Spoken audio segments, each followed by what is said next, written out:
whoever is your best, whoever is your best, your favorite, put them on a record with me, put them in the same room with me, and I eating food, bro. Facts. I eating everybody food, bro. I believe that. Any and everybody, your favorite, your best. Facts. Some man might be like, who this? They never had this dude. Then you've been living on that rock, bro. Facts. You've been living on that rock because it ain't too much of them that could fuck with me. Facts. Period. Facts. I don't care who it is. You name them. And if you want to talk VI artists, majority of them sound like me. Start rapping because of me. Hey. Whether they want to tell you that or not, them mothers gonna grow up listening to Too Equipped. Facts. Just need a big bag, I'ma get it so fast, I'm so fast. And when I get that money, I'ma make that last. Caribbean currency, we make that money last. We make it last. I just need a big bag, I'ma get it fast, get it fast. I just need a big bag, I just need a big bag. Welcome to another episode of Caribbean Currency, where Caribbean culture meets financial literacy.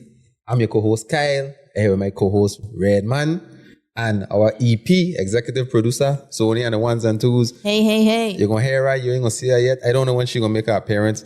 I think it's time. What do you think, Red?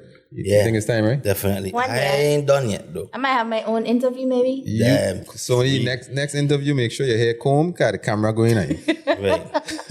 Somebody had asked me if I running from the FBI or something. That's a good question. Well, again, today we have a really, really special guest. This one was long overdue. And today we are grateful and happy to have our brother, son of the soil, housing man, junglist massive. If you know, you know. One half of the Grammy Award winning songwriting group and artist group, Rock City and Rockman at Heart, Mr. Don't Talk Much, aka Timothy Thomas. Timmy, what you say? Bless, man. Happy to be here, man. He getting good at it. I getting good at it, man. I gonna stop paying me for that, Yeah. Oh. I thought you were entering the ring just now. You ain't lie. I know, right? Yeah, Timmy, what good? Everything is everything, man. Another day, get to wake up and get to it. I feel you, brother. I feel sir. I feel you. Again, we just want to thank you for, coming out. We extended the invite. You were like, for sure. Yeah, man. Pull up and talk with the man them. So we really appreciate you being here, man. Yeah. You know what I mean? And your nickname is Mr. Don't Talk Much. But if you know this man, I don't know how you get a nickname, because you don't talk a lot. It's an old name. When I was younger, I was really, really quiet when I was younger. You know what I mean? As I get older, I start, really, becoming the man I am. You know what I mean? And finding myself a lot more as far as just who I is as a man, as a person. And so it ain't really as quiet as I used to be. Yeah. You know what I mean? But I still introverted. Yeah. I feel you. Talk about them childhood years, though. Like, I think I see a picture of it, like, your brother had to been 3 and you had to been 2 and I had like a mic in our hand. That was an AI photo or that's like a real photo? If you referring to the photo from our album, the picture?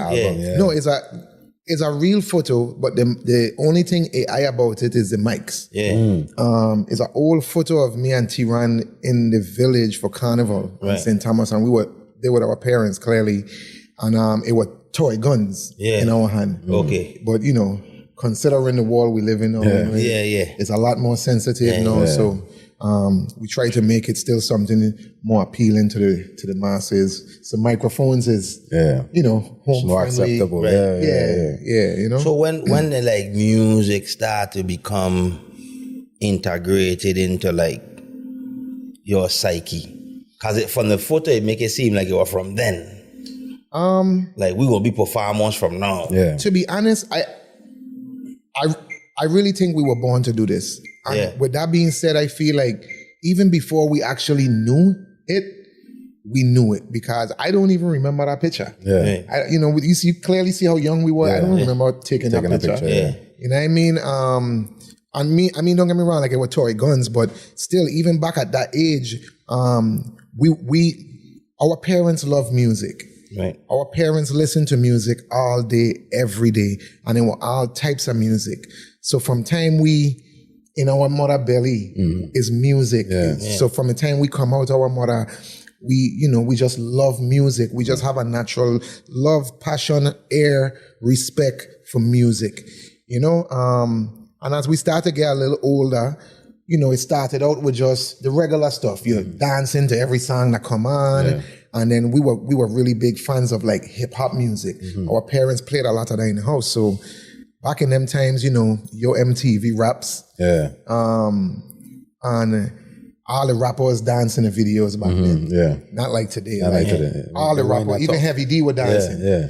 You know what I mean? That was a bigger guy, and he was still but chub rock. Right. You know what I mean? Everybody was dancing. So, me and T1 start just learning all the dance moves. We were just amazed by that. And my father specifically were like, yo, I think I know the kid's gonna be backup dancers. And my father he naturally had a vision where he didn't quite understand fully what a vision was, but he knew it had something to do in the field. Yes. Right.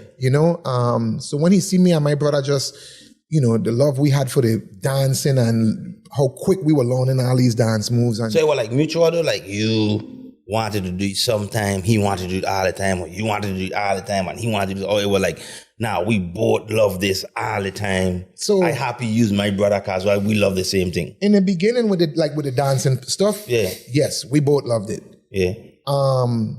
Once it went from just dancing to like we actually performing and we's artists now singing our own songs. In the beginning, it was really, really hard for me. Right.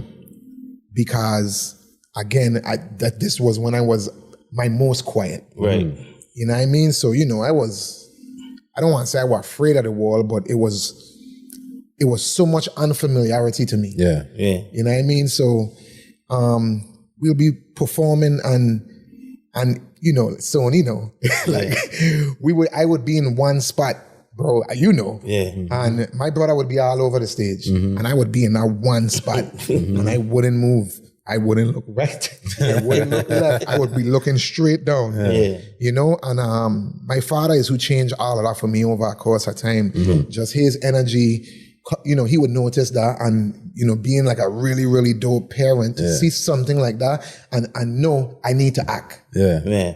Because I can't have my son going outside. Yeah. You know what I mean? And my father will run up to the front of the stage and start performing with us down there. Yeah. But from the fan perspective. Yes. And that would boost my confidence, my energy, and I would completely forget about everybody else in the room. And it's just me, T1, and Daddy. Yeah. And then before you know it, it's like I carry that same mindset today. Yes. So when I on the stage now, I see me, T1, and Daddy. And everybody else is just extras around when me, T1, and Daddy here doing it. So it got easier over a course of time, but it was rough for me in the beginning, bro. But I was so powerful, dog. Like, we don't hear all these stories about your dad, bro. Yeah. And like you hear a new one every time. And the new one that you'll hear, you'll take the last one you heard, none could ever tap that one. Yeah. And then you hear this here now, where like you watching your son on stage, visibly nervous, and instead of staying to the side of the stage and saying, man, you could do it, man, get to the front as a fan in the crowd, singing along with you. And bro, who teach him to be a father like that? What was the example that he had? He didn't have no example. That's to me, that's what make him even more great, bro. Yeah. Man. And honestly. Because I feel like his greatest power was him being a parent, his ability of being a father. Yeah. That was his greatest power because it stretched beyond just his kids. Yes. Yeah. And anybody from the Virgin Islands that know my father, like really knew him, at some point felt like he was a father to them.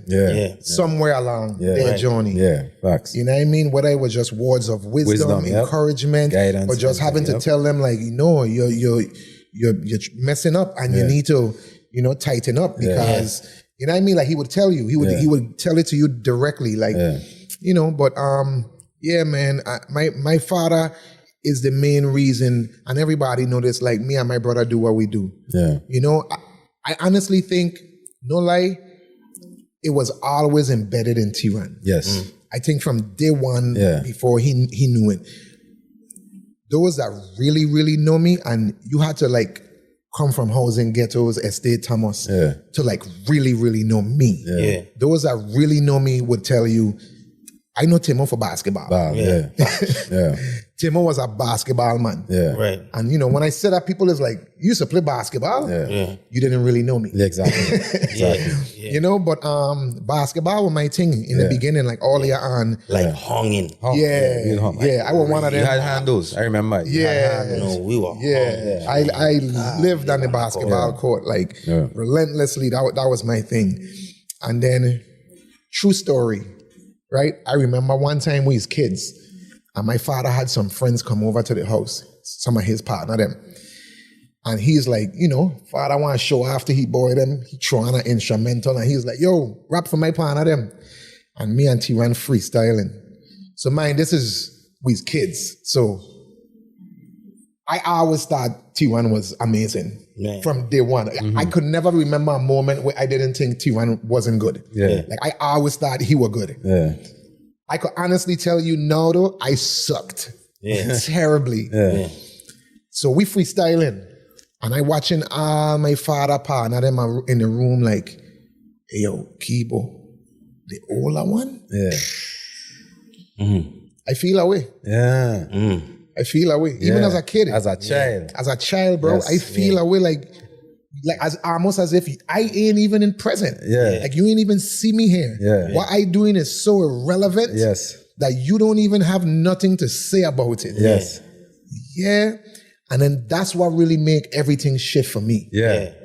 You know, because I could honestly say I wasn't really taking it serious. It was I love my brother. Yeah. I love that my brother loved me enough to embrace me wanting to be around him, hang with him. Yeah. You know what I mean? I still always looked at him as my older brother, my big brother. Even though we 10 months apart, we were just bred that way. You know what I mean? Yeah. So, you know, for me, I was just like, all right, it ain't like I try and take my brother shine. Yeah. But you're going to notice me too. Yes. If I going to be here. Yeah. I mean just here for style. Yeah. I got to carry my own So if I going to weight. be here, you're going to notice me too. You know, and not because I being loud, but from my skill. Yeah, from your talent. And I take the time and dedicate the time to just really practice and learning how to write better, rap better, deliver better, have be better with cadences, with melodies, with all of it, with singing better, like all of it. I literally took time of studying different artists who I looked up to, and I was, you know, truly and highly inspired by. And I would lock myself in a room, and anybody, you know, that lived in the area would walk by, and they would tell you, like, you would hear Timo blasting music all day, Busta Rhymes, Fugees, Jay-Z, DMX, Bob Marley, just everything, bro. You know what I mean? And I went through a phase where all I was listening to was battle rap. And it was the Rockefeller versus D Block era. You know what I mean? And what that did for me is that was the birth of me taking being a lyricist serious. Right. When I start really tapping into listening to battle raps and just their play of words, their play off words, to me, that was the most incredible thing I ever heard in hip hop music at the time. And you know, at that time we were listening to hip hop since we was babies. Right. But when I started hearing like the battle raps, and mine, you know, it had battle rap, you know, all year on, but that was before my time. Yeah, so no, you cognizant enough. My era battle rap, when I got introduced to battle rap, yo, bro, Jada, Beanie Siegel, all of that, all of that, Jada, yeah, beef with the feds, you know, and when DJ Clue had his run. Yes. And he was putting out all the mixtapes. And one of my good friends at the time when we were kids had access to all the mixtapes, the DJ Clue mixtapes. Yeah. So I was able to hear a lot of those and study those. And over a course of time, I was like, yes. And then before you know it, they jotting it down and up turning into just put me in the boot, put the headphones on, press play, and then more gonna start coming to me. So it kind of good that moment happened in the living room. Some people might have regressed. That's exactly what we're going to talk about. Yeah. So that motivates you. That could have been a breaking point for somebody to be like, this ain't for me. And you know, I had some breaking points, but I think what kept me from breaking during those breaking points was great parenting. One specific time, me and my brother do a show with his kids, this line on Robert Stadium, dog. I can't remember, we either opening up for like Ice Cube or like Das Effects or one of them. And we wasn't opening up. It was just one of them things where, you know how it is back home, my father know everybody, let my youth them hold the mic now. Yeah.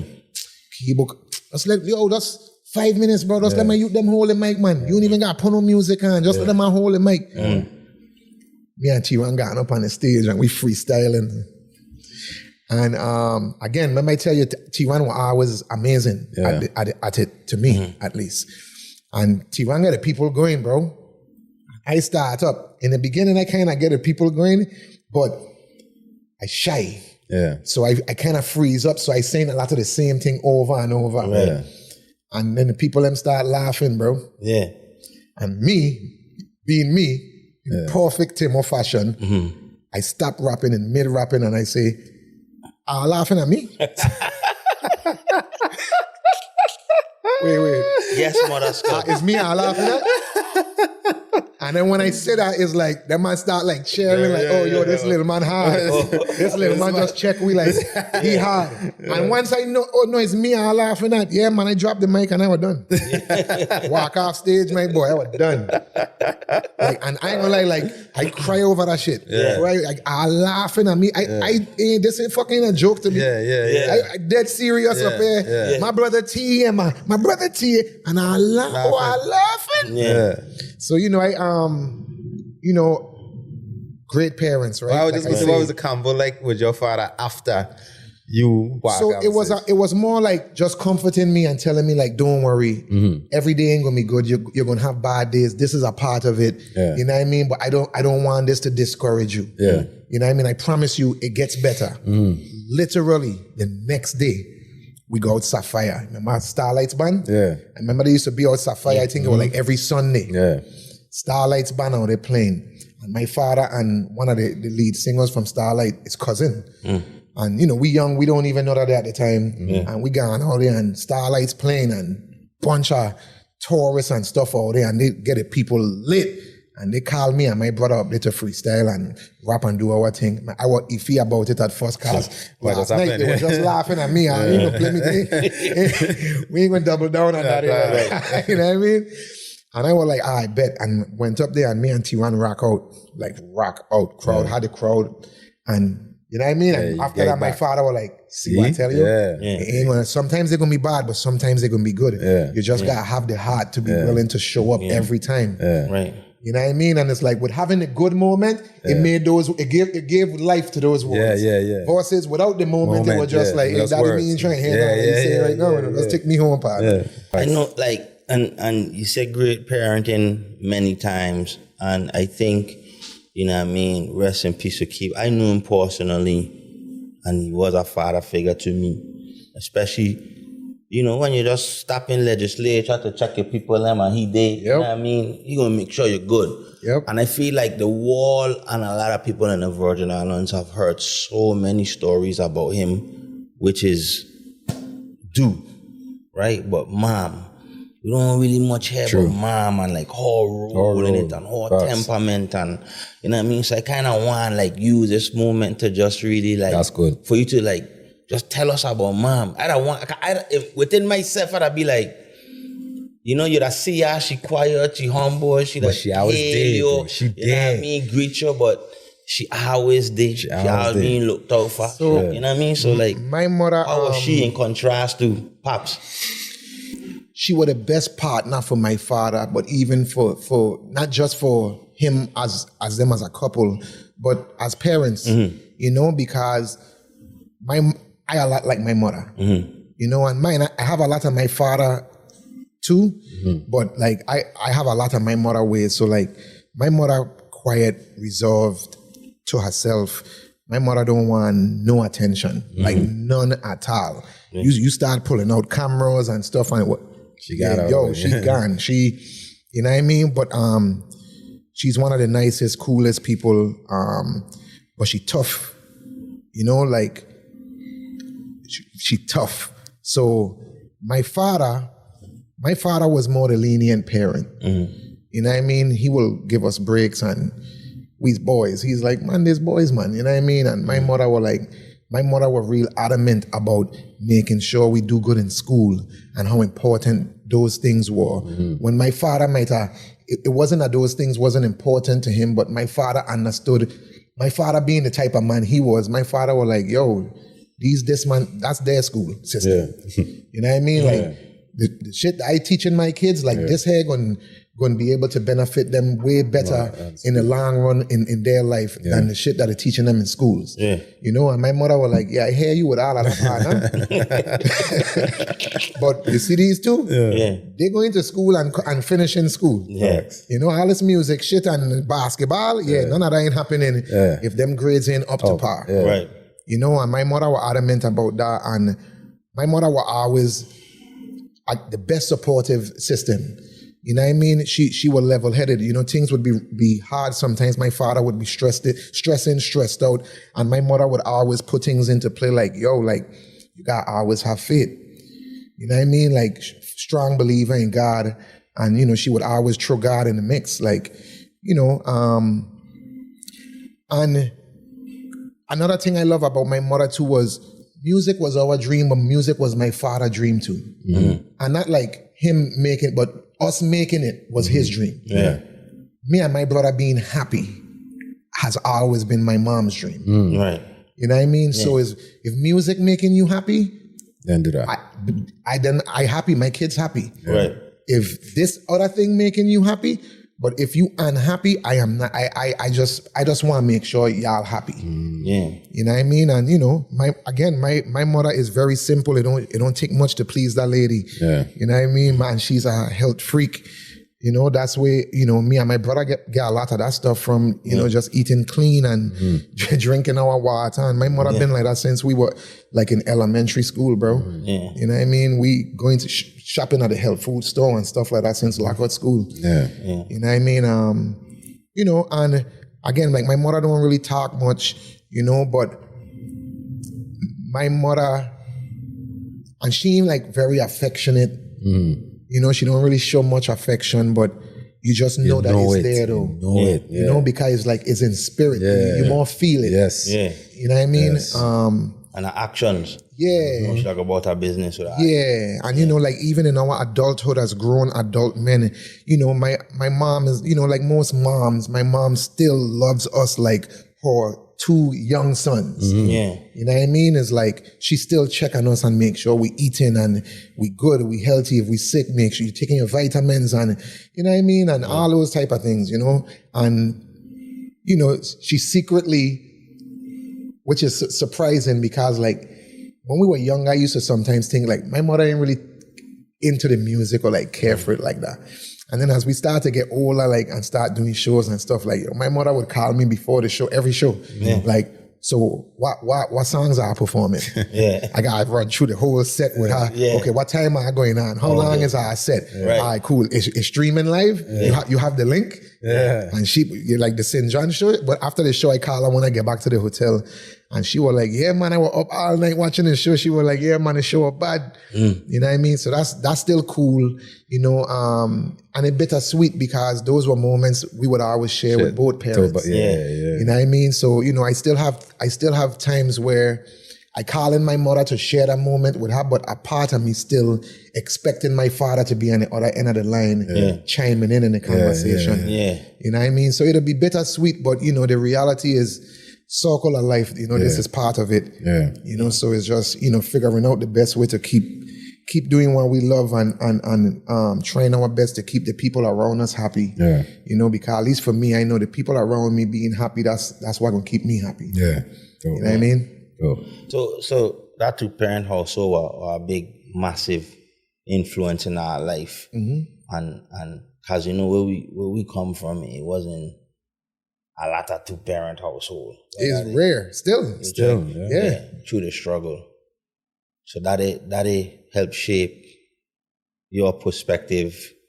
Absolutely. It's like, even just the way that I navigate through life as a man, you know, I could sit here and I could say all the amazing things about my father and having a man in the house, you know, but it takes a village, right? So, you know, a real man could never be a real man without having a male perspective and a female perspective. Because we learn how to treat women from watching how our father treat our mom. Or whoever is the man in the house treat our mom. You know what I mean? At least that's how we're supposed to learn. You know what I mean? And some of us ain't that fortunate. You know, but me and my brother were fortunate enough to have that. And I think a lot of what you go through in a relationship applies to what you go through in life. And I think you wouldn't really know or understand that unless you put yourself in relationships and you ain't afraid of that. And you know, there's a lot of people out here that is like, yo, like single forever, you know. And for me, it's like, I look at things like this. Nobody want to be single forever. Even those that sit there. They might feel like that for a moment, but at some point in your life, it does get lonely. At some point, you will start seeing everybody around you have that other person.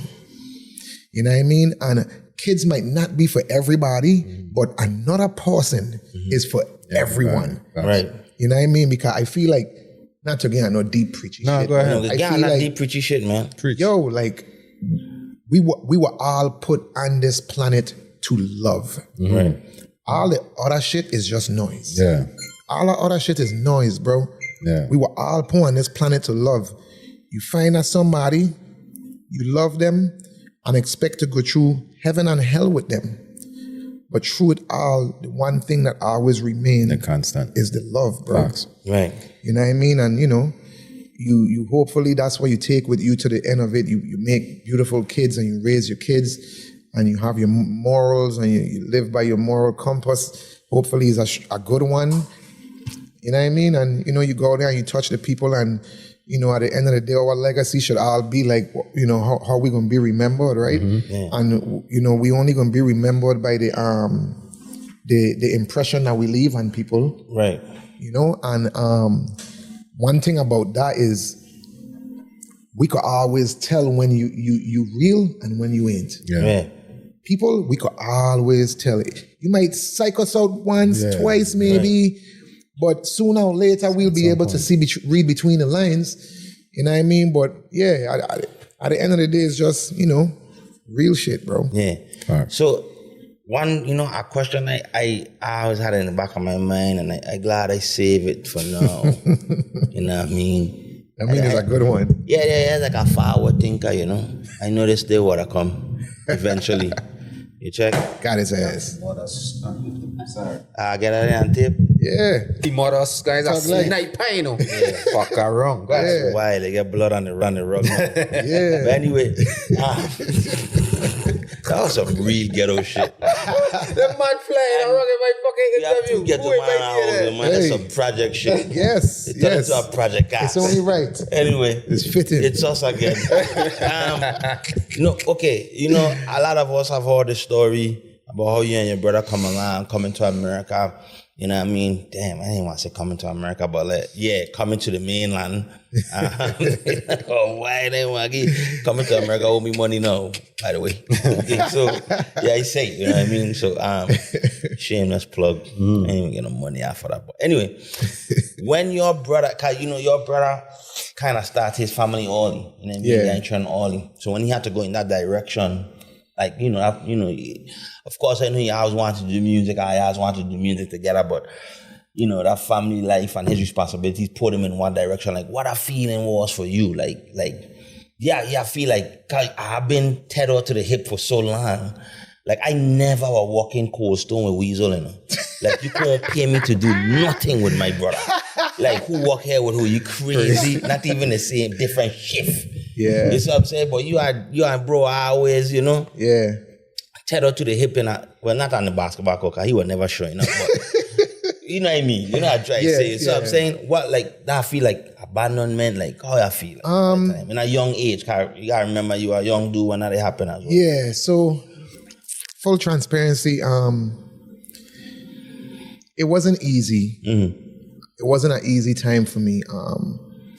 But I later on I realized, like, for me, more than anything, it was just I had some growing up to do in order for me to understand that. So what was rough about it was,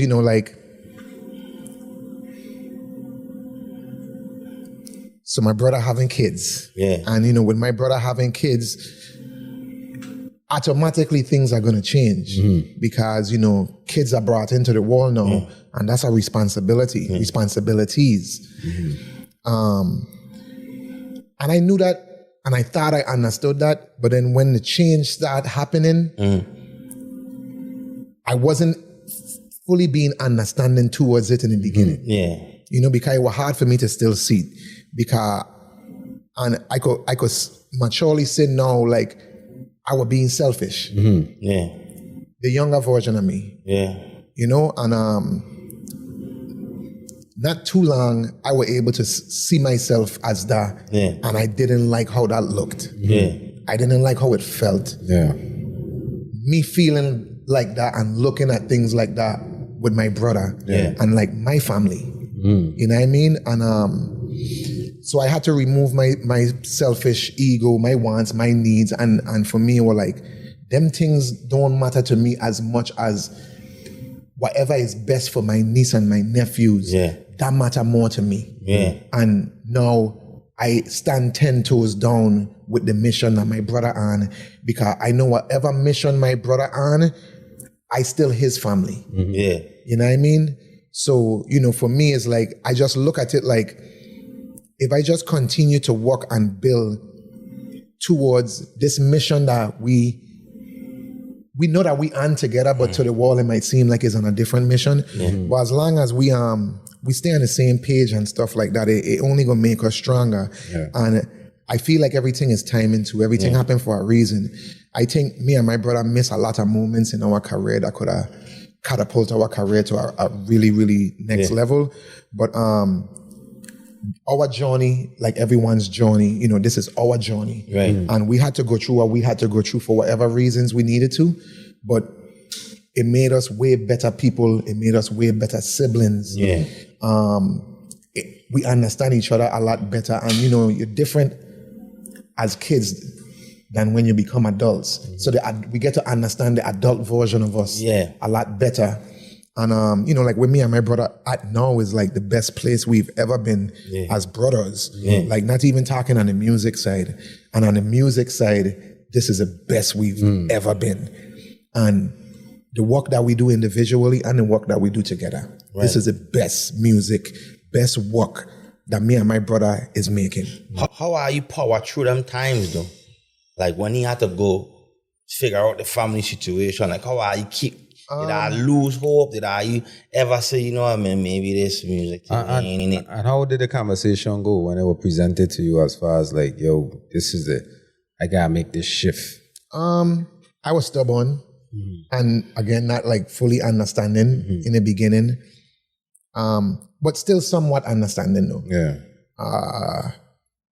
But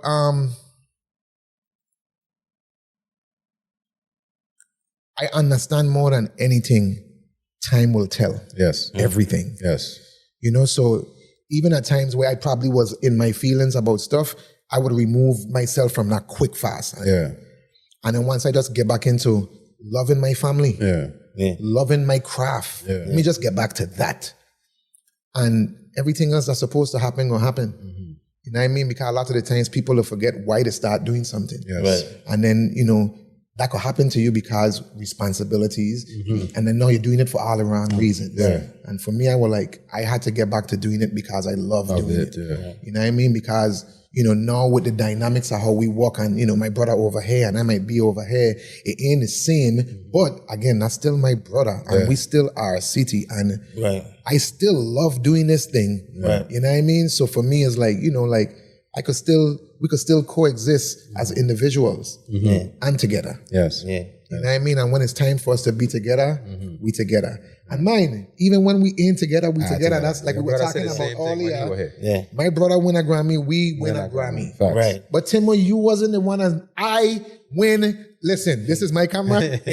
I, Timothy Jamali Thomas, Dr. Thomas for you. I win a Grammy. But Timo, you don't have a Grammy in your house at Theron house. So is his or is yours? It's ours. Facts. Okay, so now you don't never have to ask. I like that. So it gotta be. I never call you Dr. Thomas though. My real friends and stuff. I just want to just throw out there. I mean, and hear what? Nobody actually have to call me that like. No, they but have to. I would have made that. It would be kind of cool though. No, sir. It would be kind of cool. Address me correctly. Sir. Exactly. It's Dr. Thomas to you. Hey, so like being a competitor, right? And like you were saying, your reference when I was young, and your brother was there out front, and all your father pan, and them were like, yo, the all I want, and how it made you feel, right? And that made you get and like take your craft so serious to the point where you locked in and it took you to another level. This level of separation, you think it did the same thing for your career as far as your music to make you lock in and be like, okay, I gotta get my shit? So here's the thing, right? Another thing, full transparency. And it's crazy because my wife tell me not to say this. But I'm going to say it though because, again, I feel like a lot of the times people, they're going to talk about the wins. They ain't going to talk about the losses. They're going to talk about when everything looks good, sound good, feel good, pause. But they ain't going to talk about when it's bad. So at one point, I lacked confidence in myself as a writer. And then I struggled with that earlier on. And then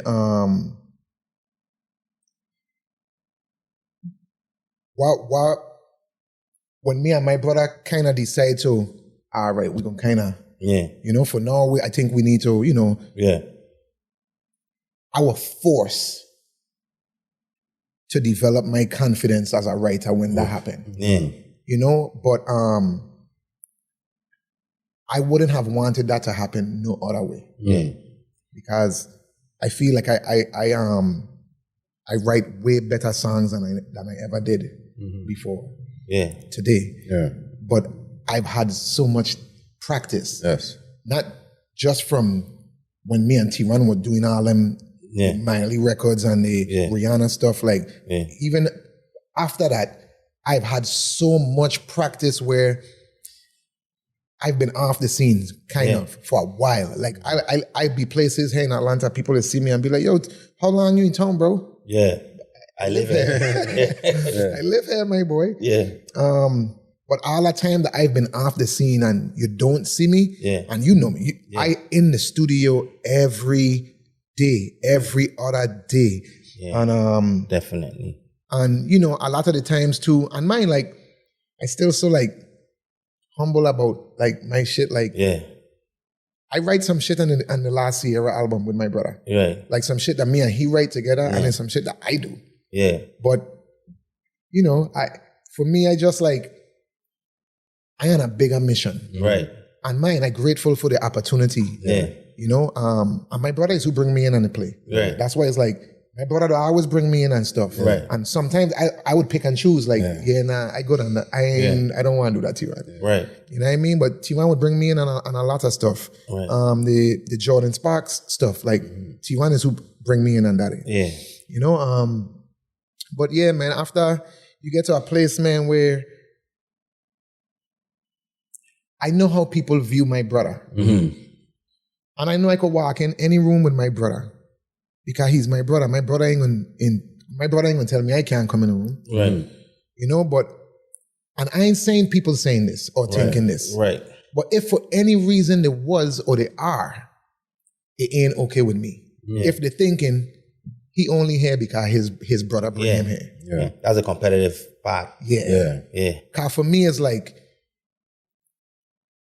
my brother know that, but ain't my brother job or duty to tell you that. Exactly. And I don't need my brother to sell me on nobody. Facts. Yeah.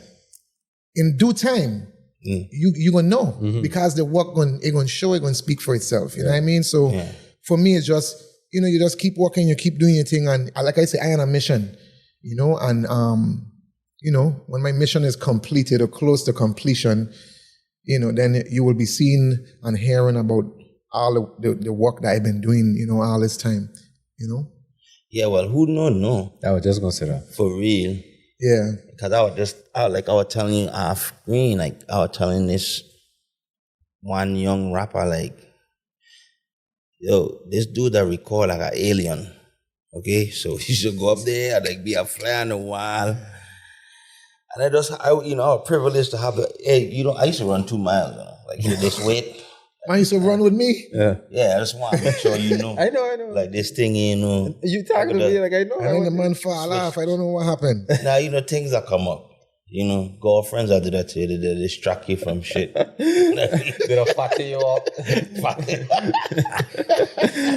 Put the sugar in the Kool-Aid. Yeah, we used to run 2 miles, and then after we walk out, they used to be like, we go.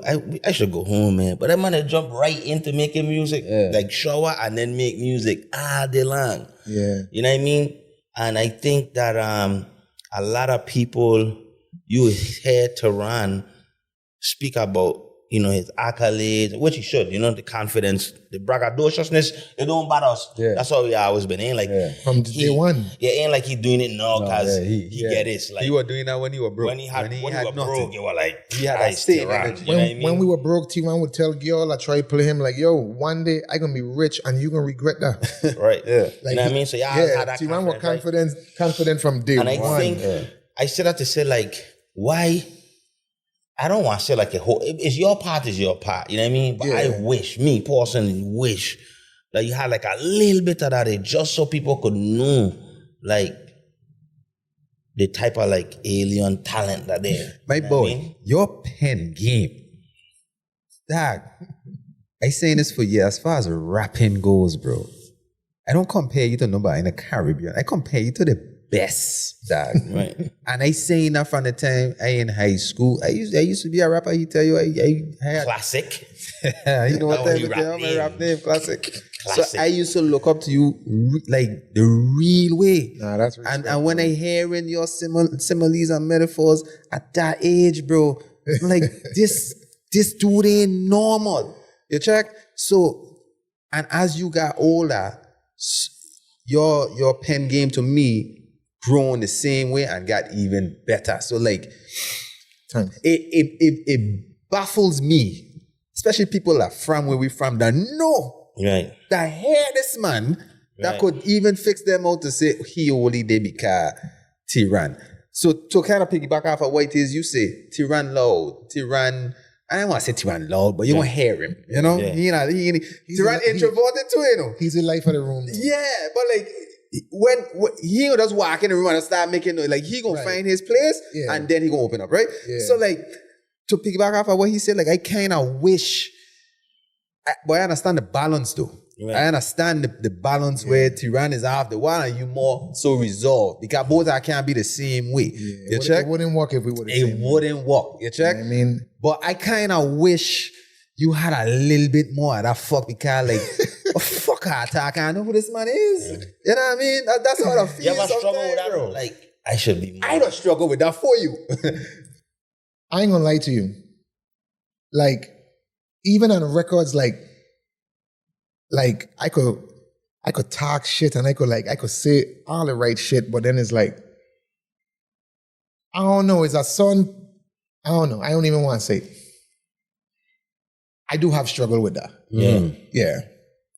Because I do have my moments where I'd be like, nah, I tripping.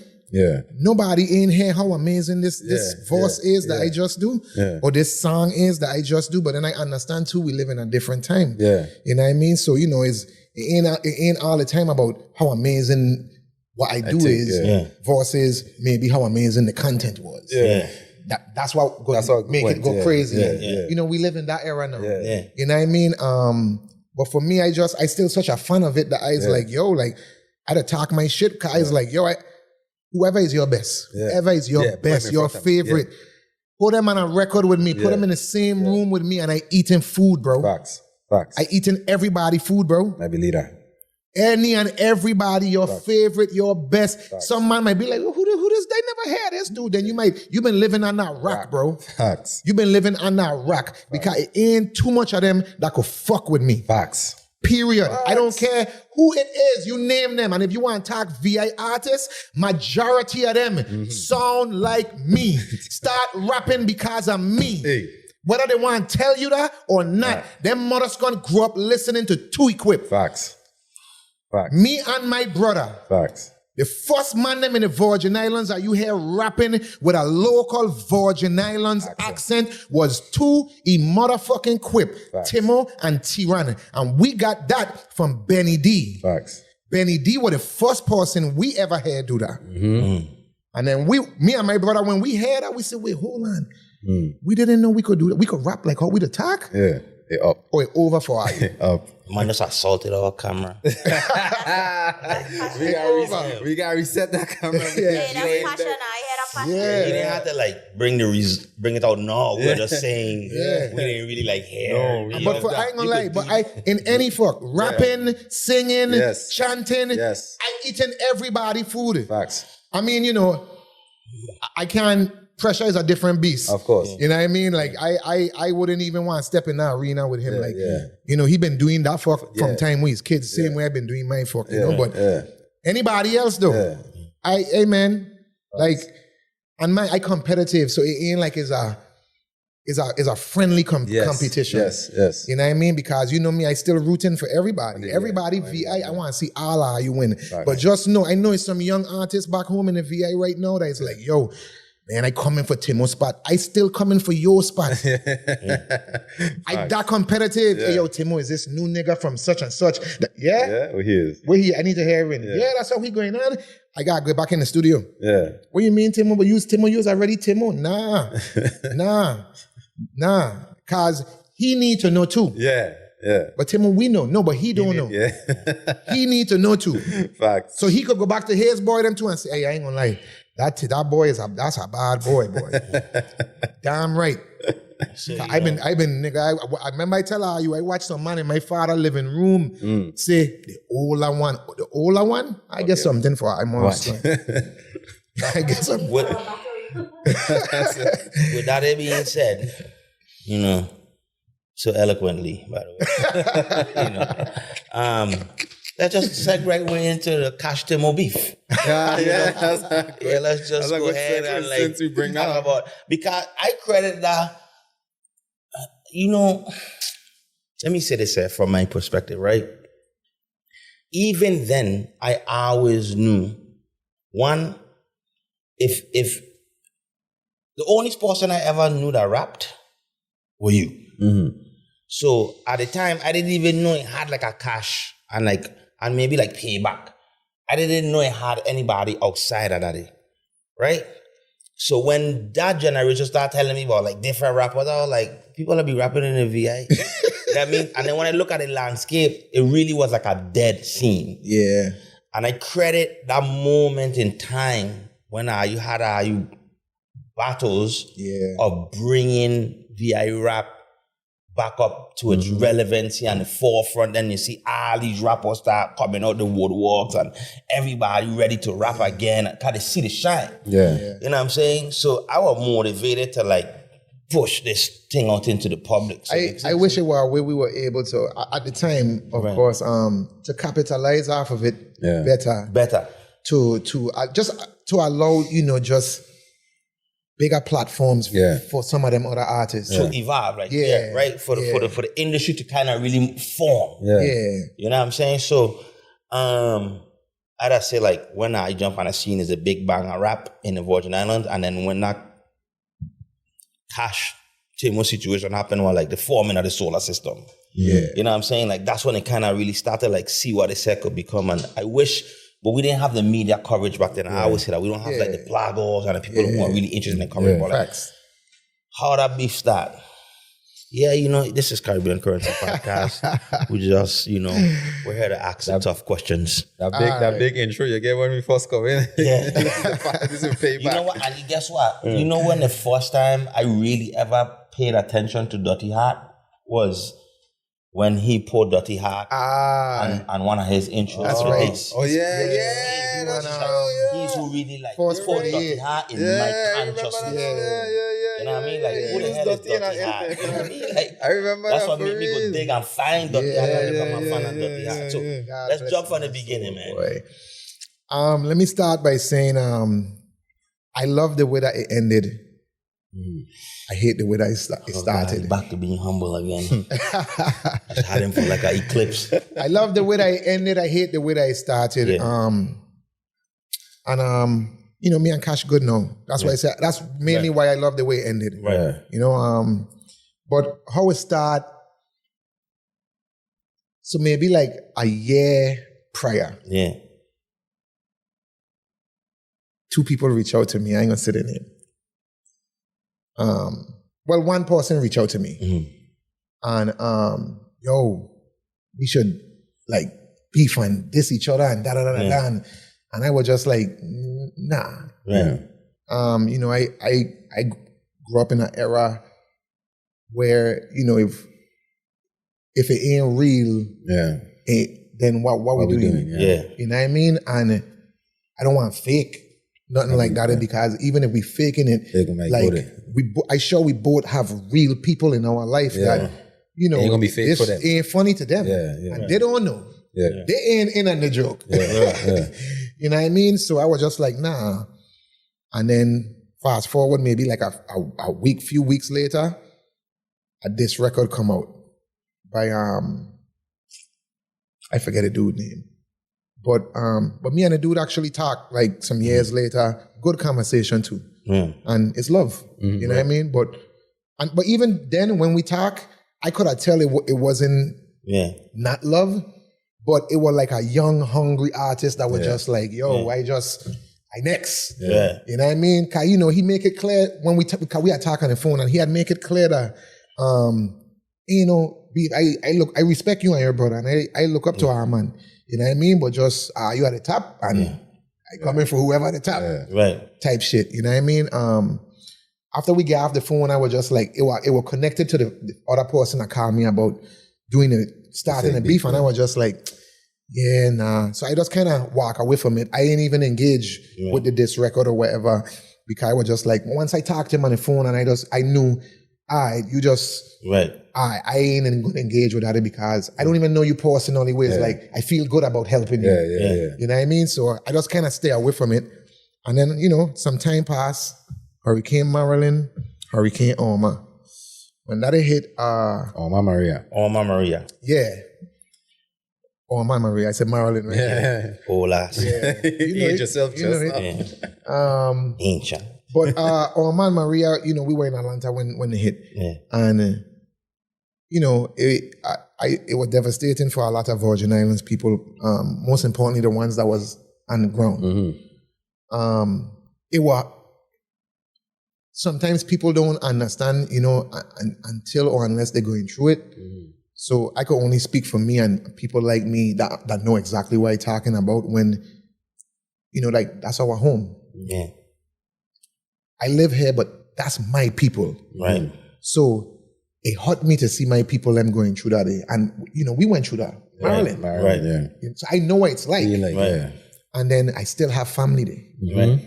At the time, my niece was down there. My niece still living there. You know, so we can't get in touch with certain family and shit. So it's like, we freaking out. But we being cool about it, we as men, you know, but we try and hold our composure and shit. But internally, we freaking out, bro. Like, You know what I mean? We don't know what's going on. We can't talk to nobody. We don't know what's going on. And I think Cash was trying to reach out. And I would understand why, like me, my brother, Benny, Voss, like us being, how to say this? Like just Virgin Island does that's made it. Yeah. You know what I mean? That's somewhat accessible. Right. He would try and reach out to any one of us to just see if we're able to have access to any big platform so we could ask for help, send help. We need help in the Virgin Islands. Right. And I think at the time he was reaching out through Facebook, and still to this day, I don't really be on Facebook like that. Right. But even worse back then. So I wasn't seeing none of the messages. Right. And I think he would try and reach me on Twitter too, but I wasn't on Twitter like that either back then. Yeah. And I was in a space where I had like a bunch of remixes recorded, and for a while. And then I was like, yo, them shit been sitting for 2. I just need to put them out. I just need to drop them. And I was getting ready to drop, I think, the Gravel project. Yeah. And I was like, let me just start putting out these remixes, you know, just kind of get a buzz of me dropping records, and then I could drop Gravel. So I must have dropped like first one, and then Cash drop this record. So, of course, I would only assume that he must have thought that record was about him. And then it get back to me that he thought it was about him. Yeah. I ain't entertain it. In my mind, no Cash. You know what I mean? Like, ain't serious, man. You know what I mean? I drop another record. He drop another record. Yeah. And then he called me. Oh, wait. Me? And then Redman called me. And I was in LA at the time. Me and T1 went in LA out there. You were about to get a flight. Yes. And you were like, when I land. Yes. And go ahead. Then when I land, we end up getting on the phone, and I didn't even know about the second record. He told me about it. So, you know, he sent it to me, and I, you know, this instigated. He sent it to me, and I listened to it, and I was like, all right, they gave me a little hype now. Yeah. But he's who really gave me hype, though. He's who really gave me hype. I like, yo, listen, bro. You just looking bad right now. Yo, you get him like, in the ghettos and housing looking real bad right now, boy. Like, he know all the right things to say, because this, you know, that's my childhood friend. So he's like, yo, he know all the right hood shit to say to me that is like, that gonna get me going. Yeah, you're right. We can't even show our face on the block. Like, what are you doing? Like, you know what we is? Like, we taking this L, bro. We taking this L in the street. We taking this L online. Like, these niggas talking crazy right now. So when that happened, man, I get off the phone with Red, and I think from like on a plane, I had done start writing something. But I was writing just another remix. Yeah. So me and Red get on the phone, I get off the plane, and I let Red hear like some of what I was coming up with. And Red was like, nah, man, you still being nice, bro. You still being nice, bro. Nah, we don't want to hear that fuck. Nah. He's like, nah, get from here with that fuck, Timo. Like, we don't want nice Timo. Yeah. We need housing Timo, my boy. We need Timo with the braids, my boy. Yes. You put a batch in my back. Bro. He's like, we need don't talk much. We need that nigga. Man, you don't understand, bro. Like, listen, first of all, shout out to Cash, you know what I mean? Because the whole thing wouldn't even be as big as it was if Cash was trash. Yeah, that's true. And I will get to that too. That's true. So, and then not only that, like, this is a big bad team. And then Cash, like, what make it beautiful, like, that's why I be like, the Drake Kendrick thing, that ain't new to me. Yeah. Like, these men were dropping like 2 a day. Like, boy, I had this morning, you gonna get this the afternoon, and you gonna get this the next morning. Like, it was like, and they were hitting. That's when VI Facebook started to really lock in. And people really started to like come together. Yeah, that's true. Before, just like a pocket over here, a pocket. Daddy kind of really like put everybody pour of you in for different generations. Like that catapult our social media presence amongst each other so much. I used to see Cash around with his music, but I never really paid no attention. But when I start, of course, you listen to the beef record, man. I'm like, wait, this man This man get some bars, man. Yeah, man. And my thing is, it's gonna take a level at Maxi to even come at Timo. You know what I mean? So I have respect that. Yeah. Finish what you're saying. Yeah, so I was like, this dude really disrespecting the throne, my boy. I like that sweet shit you over here doing. Like, this ain't it. Okay, get in the gutter. Like, where you come from. Like, forget the mansion. Get in the mud and roll around. We back up the side. He playing around. You know what I mean? And he from wrong the feet. I had to add that in too. Hey, and he from wrong the feet. And yo, when he said all that to me, I say, all right, bet. So I know we were in LA. Yeah. I think at the time we were working with Usher, and we were out there, me and Theron were out there doing some writing, and I know I wouldn't have been able to be fully focused and attacking it. When I get off the phone and read, I ready to go studio and record it like, right now. No, But we out here working and you know, on a label budget. So, you know, it's like, shit, let me be focused on this here. And then, listen, as we land in Atlanta, as we land straight to the studio, record Checkmate. Yes, sir. As we land. Yeah, man. And majority of it, because I was writing some of it. And then after me and he talk, I kind of just scratch what I was writing. And I was like, I need to be in the studio. I don't even want to pull out no pen or no. Put me in the booth, bro. Because I don't kind of know some of the shit that I want to say. And I have some cadences and flows in my head. And I just want to lay them on the beat. So I remember them. And then now I could just put words to them. You know what I mean? But yeah, man, it was interesting, man, because it was our first time in Virgin Islands history, you know, especially for me, ever seen anything like that. And then me being like, you know, one of the front runners of the damn shit. But like Red said, man, what made it as good as it was is Cash being as great as a contender as he was. He bring that thing out of you too. Like when you hear them records, like, like, because really like, if you look at where Cash was as a rapper and where you was as an artist too, some would say it don't even make sense to respond. But it goes back to what it is you were saying when you say, listen, if it's a new upcoming dude and he feel like he need to come for the throne, I need to go talk to he too. Yeah. And that goes back to the level of competition. And you know, for me, it's like, what's so crazy is like, I ain't gonna lie to you, like, I still view it as still a respect thing, you know, I respect everybody. Like, you know, you show me respect, I show you respect too. Like, you know, but there's some people that go about it in a disrespectful way. Yeah. You know, and those are the younger minds. Yeah. And I would have a little grace for them because we was all young ones. Yeah. Yeah. You know what I mean? But that's why I wouldn't mind, like, let me get on the phone with a youth, man. Yeah, yeah, yeah. You know what I mean? So I could at least reason with him. Yeah. Even if this is the type of time that he on, at least I want him to know, like, but we could still be good though. Yeah. And you ain't even gotta be on that type of time. Yeah. I could put you on a better time. Yeah. Now we locked in. Right. Come Atlanta, come sit with me. I could show you how to make what you doing. I could show you how to take that shit to the next level. Right. Yeah. And now we have a relationship, or at least we could build on one. Yeah. Versus, I come in for the throne. Yeah. And it's like, sure you want to do that? Yeah. I ain't playing with none of you. That beef still out on YouTube, you know, like in a playlist. Yeah. And the first two Timo song them ain't even a beef song. Yeah. But this is what really was going on. He had put the two mixtapes them out, you check, and he wanted plane, and he was just like missing the moment with that 10-hour flight. Yeah, yeah. And I was like, I gonna put this. I gonna be like, Timo send me this. This is it right here.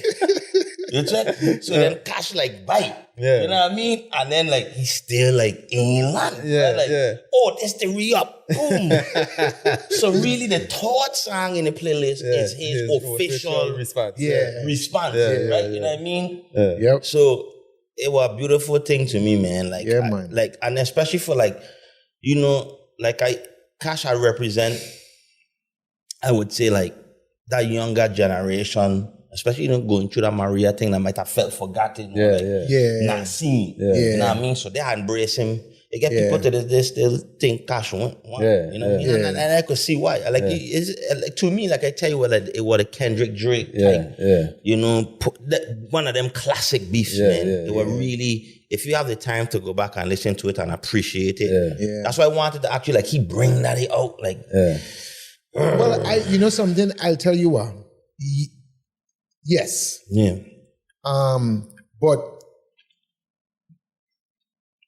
that part of me always wanted to come out. Wanted smoke. Well, I was looking smoke. Like nobody who brave enough to give me the smoke. So it's like and in the moment, again, because of course, we cool now, but in the moment, I was like, I hate that you have to be Cash. Yeah. Because that was my guy. Yeah. You know what I mean? And it's like, I still kind of like, damn, like, why Cash, man? Like, I wish it was somebody else who is like, I ain't even really know him, and it's like, I don't even care. Yeah, whatever happened how Drake I feel about Meek. And come on, Meek. He was my boy. Like, what we doing? Yeah, exactly. All right, take this walk. Exactly. Yeah, man, it was great. Yeah. You have mentioned you ain't like how it start, but you love how it end. Talk a little bit about how it end. It was getting to a place where it could have got out of control. Yeah. But I wouldn't have like go that far. Yeah. You know what I mean? Just because I understand how much a lot of the kids in the community look up to me and Theron and what we built. Yeah. And I would never want to tarnish that off of something that for me, I feel like any drama, any war, to me, could be avoided with a conversation. Facts. Some people don't be willing to have the conversation, one, or some people don't know how to walk into the conversation without pride. Yeah. And removing the ego. Yeah. And that's really how conflict really starts. You know what I mean? And I don't have none of those things. Yeah. I genuinely want to see, and you know how I is, Red. Like, I genuinely want to see everybody from the VI win. Facts. When I tell you what, are you part of this record? And we talk, and years later, me and the youth talk, and the youth were like, yo, I ain't gonna lie to you, like, I kind of get to, like, just from a distance, kind of get to see you for, like, who you really is, bro, and you's a real one, bro. You know what I mean? Like, even that shit from, I kind of regret some of that shit, but to be honest, I don't remember if he said he regrets some of that shit. I don't want to put no words anymore. But he just reasoned with me on a mature level. Right. And, immediately for me, it made me have a lot of respect for him, because he had to do that. Yeah. Right. You know what I mean? But yeah, man, the way it ended, I reached out to Red, you know what I mean? And I was like, yo, me and Cash should get on the phone. I put it together. Not just like the instigator. Yeah. I put it But together. then again, some like one may argue if you didn't instigate it, fuck you wouldn't have to put it together. Well, we better for it. So I was like, me and Cash should get on the phone. At this point now, I think if we don't get on the phone soon, it might go someplace that you need to go. A few days away from it could probably go left. Yeah. And again, even through it, I still didn't have no hate for Cash. Yeah. Right. Like I that shit is so much fun for me. Yeah. The eye is like, oh, it's smoke season. You know what I mean? So it was just fun for me. It was just sport. Yeah. It's like Kobe and LeBron going at it. Like for me, that's what it is. You know what I mean? Yeah. But in our version, you know, I wouldn't want to see it go anywhere outside of that, because even during, I still thought Cash were good peoples. Yeah. He still was a man that I have respect for as a man. Yeah. You know what I mean? And, and still a man with a kid. Yeah. Like, I wouldn't want to see no harm come to him and his over this. You know what I mean? So, me, Redman were able to get me and him on the phone together, and we get on the phone, talk it up, and minutes, and we good as new. I tell you. And then, when you think about it, it's like, damn, imagine how that didn't happen, and it possibly did go left. Yeah. And it's like, to know a conversation could have saved that shit, bro. Yep. Like, yo, just talk it out. I think it was able to all happen the way it happened without incident, and finish the way it finished, and how you like vibe and build from there, because both of them is actually good, genuine people. You know what I'm saying? It was just like, it was really competitive, and then it would get competitive to the point where nothing was in their control anymore. It's just whoever backing them, especially with it being like, he from housing, he from wrong, the field, that done already been like a tricky thing. So it's like, it had to like, end where it ended, and it was good. The only thing I really wish that from that, it would have made Cash like a mainstay artist. I would have liked to see that. I really would have loved to see that, because he deserved to be like right now, if you mention cash to an average person, I don't know. They might not know. And to me, they should know. They should. Because he's really like he gained my respect from and that. then not only because of the beefing, like Cash really help a lot of young rappers and give them opportunities and platforms and create shows out the own pocket and studio time. You know what I mean? So it's like, yeah.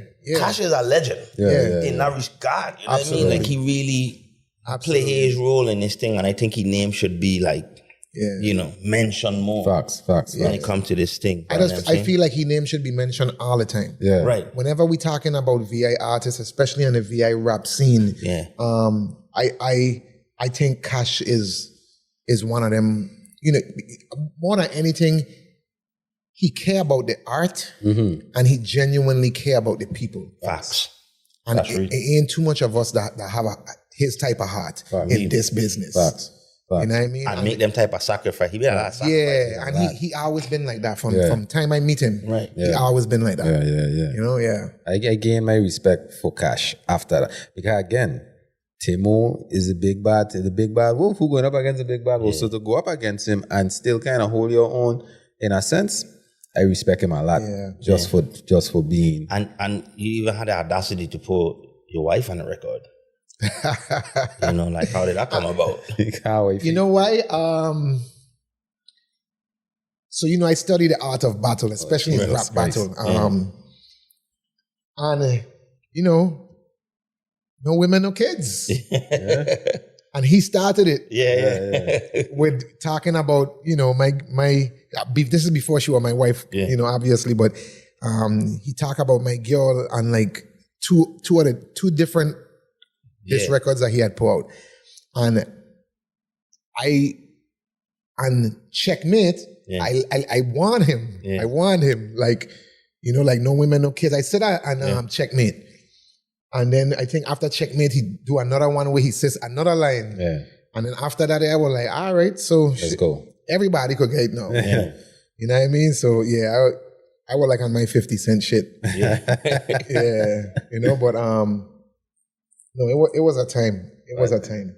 Like I say, I glad, like you say, I glad it ended how it ended, and it's going to be a monumental moment in our history for music, for VI rap. You know what I mean? And it'll be crazy, man, because I know me and my brother don't live on St. Thomas no more, and I know to some people might still feel like we ain't as accessible as we might say we are. And then, sometimes that could allow people to develop some type of hate. Yeah. Unfortunately. You know what I mean? But like when I say like I genuinely love VI people, I love the artists, I genuinely wish I could help everybody. No, I can't. Yeah. But in ways that I can, whether it's just a conversation pointing you in the right direction, I am here for it. I very approachable. You know what I mean? Like, I'd have people hitting me on social media asking me to check out the music. That could be a bit overwhelming because it's so much people asking me to check out the music. Yeah. And then sometimes you have people sending you 8 songs. And it's like, I have 10 different messages of people that have 3-4 songs each. And then, here you are with 8 songs. And it's like... And it's one of you. One of me, you know what I mean? So it could be a bit overwhelming, but what I would say is never stop trying, and you stand a better chance approaching me in person. And, or let me not say that. I feel like it's some people, let me tell you the real now, how I really feel about that. I feel like just some people just ain't serious about their shit. And a lot of the times, we don't have time for bullshit. You'll have people in your inbox that is like, yo, bro, I want you to check my music out. That would tell you, I've been rapping for 3 months. Man. Come on. You serious, bro? Yeah. You know what I mean? And just all that little dumb stuff like that, where I would be like, yo, man, like, don't be wasting people's time, man. Yeah. Don't be wait. And not only that, you also have to be open for constructive criticism. Right. You know what I mean? Sometimes, a lot of the times, people all they know is the friends them around them telling them how good they are. Yeah. And then the 1 minute somebody start to point out the flaws or what's wrong or what they need to fix to be better, be great. And then they use a hater. Yeah. Yeah, this nigga hating on me, bro. That man is haters. And it's like, yo, like I am not a hater. I actually want to see you win. If I was a hater, then I probably would have said something more disrespectful to you. You know what I mean? But I don't hate on nobody. It's some artists out of VI that I don't like their music. But me hating on them, man. If I could have a conversation with them, man, and I could give them gems, like that could point them in the right direction to where they could get better, I will. You know what I mean? But, some people would reach out. I would either talk to some people and then some people don't reach out. And you have some people are reaching out that I just might not get around to it because so much people reaching out. You know what I mean? But, man, I want to see everybody win, man. Let me tell you mentioned it a little bit, right? We found a VI where ain't too much of us to make it big. Right. So for I to make it, and when I say make it, we thought I had make it when I had leave St. Thomas the first time. And clearly that wasn't the case, right? Man, 30, shit. This is what I'm telling you. So think about that. I speak into the level of misconception that people home that have. Yeah. Where they think you're doing so much better than you're actually doing. Yeah. So all in them stages, I know it was a lot of pressure on you because it's like, oh, these man is too equipped. These man in the studio with this person. These man signed to Akon. They gotta be rich, right? I need this, I need this, I need this, I need this, I need this. We're from a small place where are you accessible? They know somebody that close to you. And speak a little bit to the pressures and the entitlement of all people that have come to IU and dump the problems on IU or dump their wants and you should do this for me because, and that's just a level of entitlement that you've seen along your journey. It's definitely there. It definitely exists. And you know what's so crazy? For me, you know how I look at entitlement? All entitled people is, to me, it's people that don't want work for nothing. You know what I mean?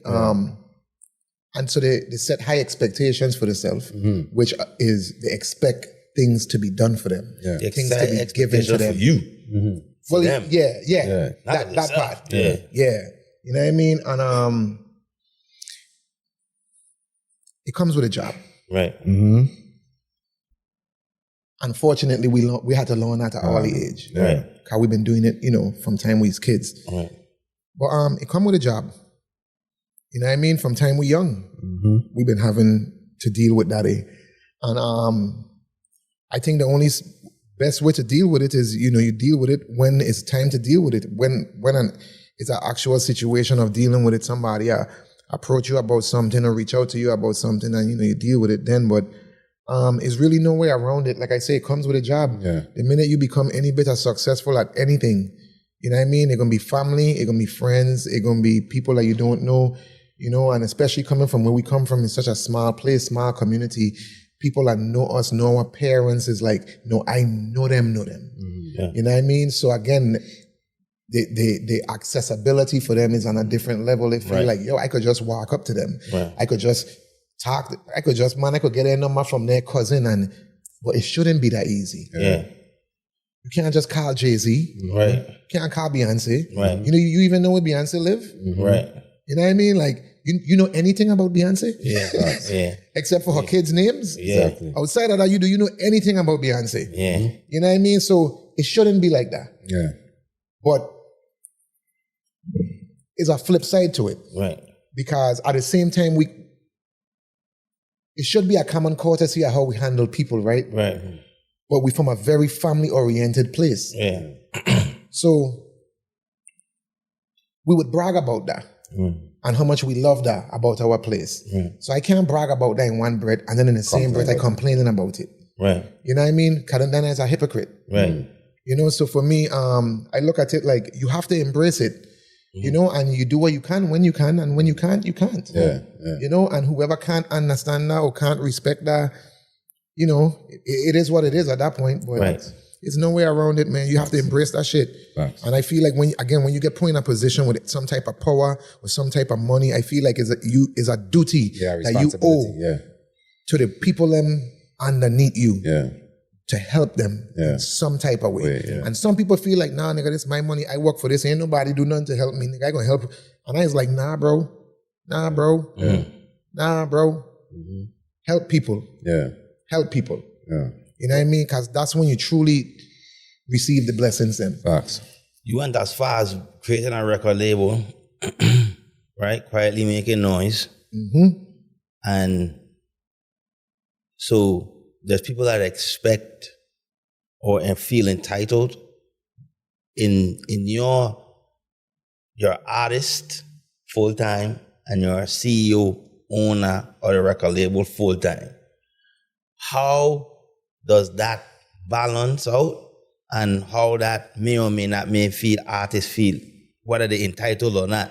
Like, they ain't got any just do or the guy enough, for how you don't manage all of them expectations, because you had expectations as an artist yourself. Then you went and got a record label. So now they have more expectations. So you kind of like set yourself up for more expectations. Speak to that. When dealing with artists, you have to be prepared for dealing with people that at some point, not every artist, but you will deal with some sense of entitlement, right? I didn't experience that with every artist, but I did experience that with one of my artists. Right. I embrace it, but I ain't embrace it like it's okay. Yeah. I embrace it like I know this is part of it. Right. I was once there. Yeah. An artist, signed to an artist. Right. And I know what I feel like. So I try my best, and I still do. I try my best to never make them feel like my stuff is any more important than their stuff. Right. But outside of that, I also feel like you gotta have the right mindset going into them type of things, man. You know, like, you have to be confident in your own skin with who you is. So, and no matter where you at, I gonna be me. I gonna be that guy. I gonna be that girl. I gonna be that one. Yeah. I gonna outwork everybody. I gonna, you know what I mean? I gonna listen. I gonna all of that type of stuff. Right. You know, and not everybody has that. True. You know, not everybody has that. And I believe in all my artists that I have. And I want to see all of them win. It get a lot easier for me to navigate through dealing with it. Me being an artist, CEO, songwriter, producer, because I have Delhi. Yeah. No. Yeah. So, you know, Delhi partner with me. A lot of things will be filtered through him. Yeah. So Delhi helps with a lot of stuff. You know, for a while I was just a one-man band, man. But and don't get me wrong, like I can't say that because, you know, I have my brother, I have Ray. But in a lot of situations, I choose to kind of like figure it out on my own. You know what I mean? But if and when I need them, I'll call them. You know what I mean? Like, that's who I go to seek counsel. Right. You know, my brother, Ray, Benny. You know what I mean? But, you know, I keep it all in house. But yeah, Delhi helps me a lot with my stuff. And, you know, Delhi handle a few things, and it allows me to be able to focus on these things. Right. Definitely. You know, so right now, I've been working with this new artist, Tash Alexander, Jamaican girl.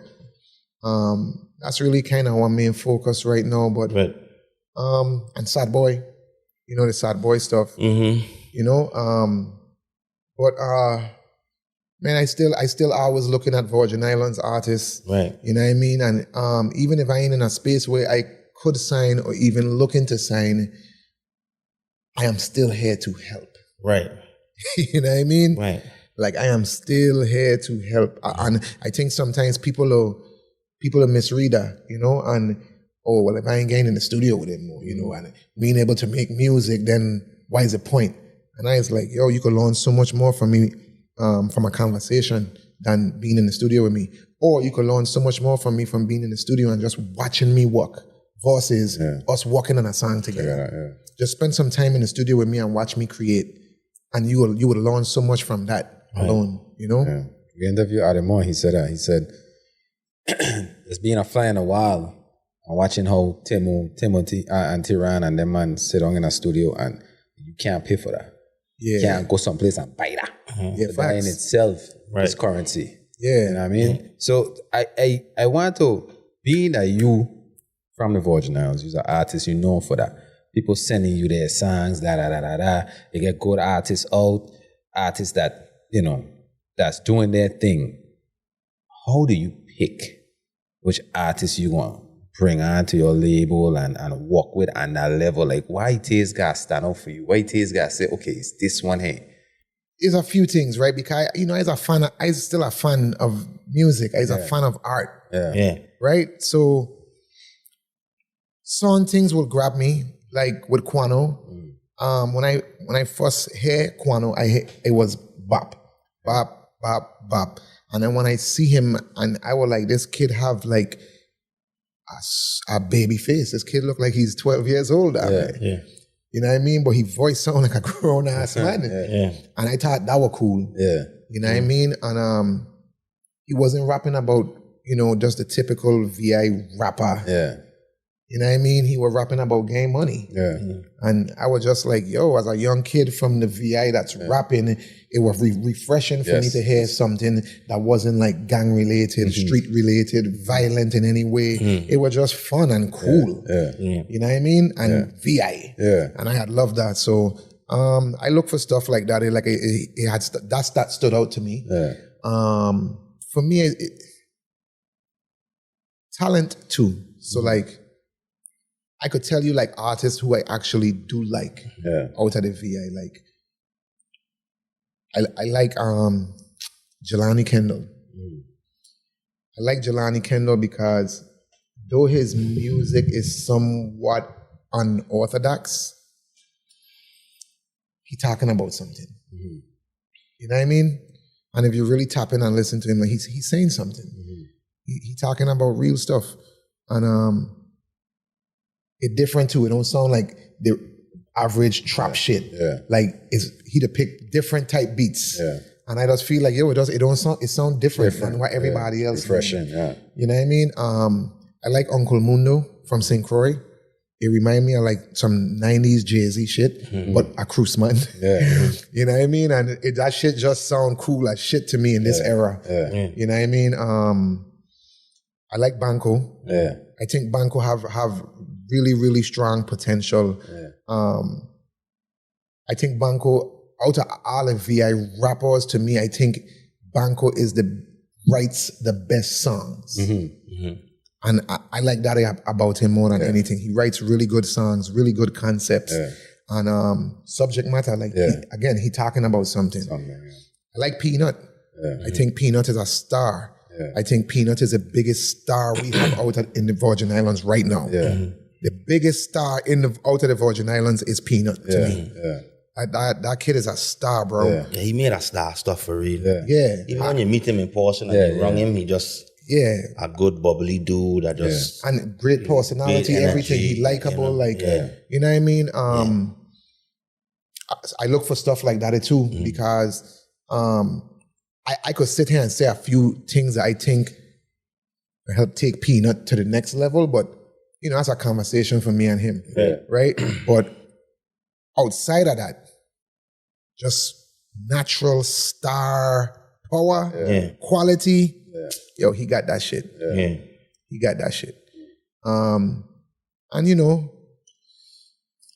most importantly is talent, man.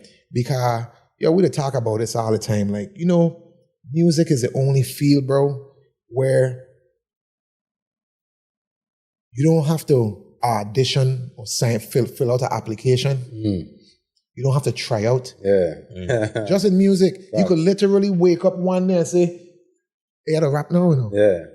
What give me you to rap now? No, for real. Facts. When? You can't do that all of a sudden you start rapping, check this out. Might not start rapping and it's like, wait, what? And you might tell him, You sound dumb. I sound dumb, my boy. You playing, right? And he dead serious.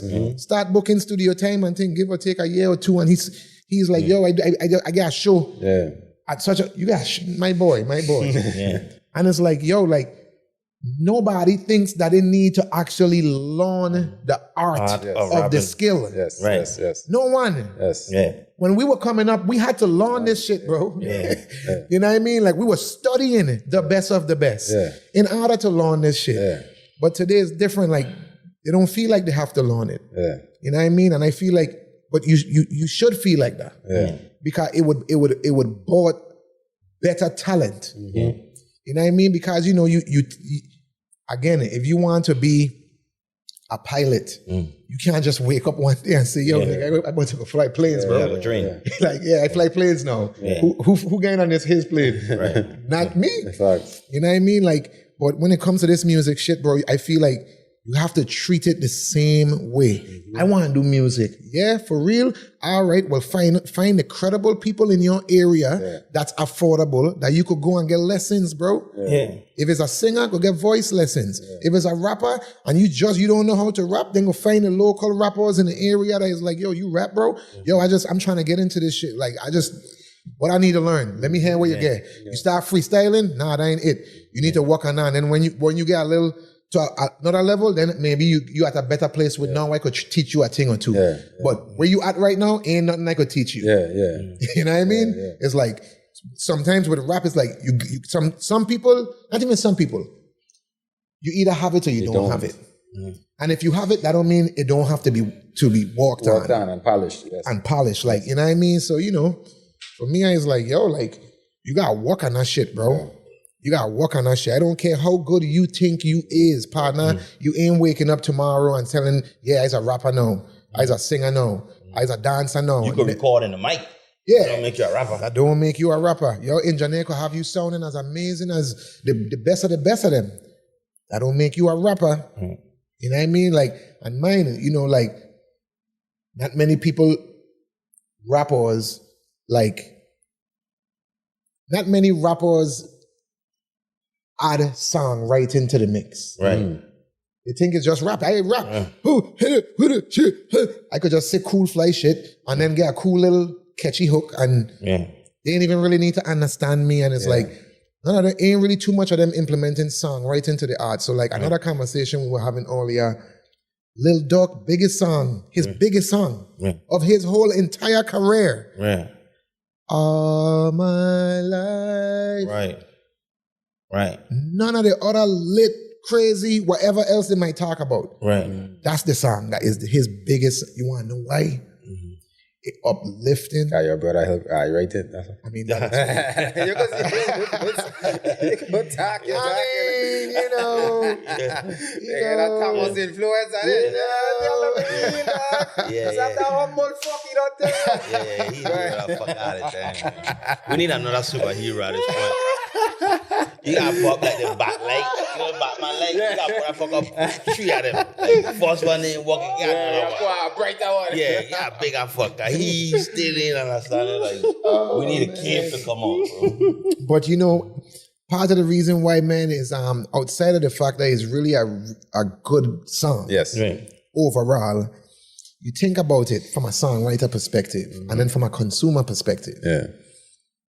You have kids singing on the hook. That speak to everyone. Everyone like kids, at least for the most part. Everyone love kids, bro. And then you have kids singing something that not only kids want to sing, but grown-ups want to sing that too. But kids want to sing that too. So then you get every age demographic. All. That's why it's a hit. That's why it's his biggest record. Because that's his only record that does that.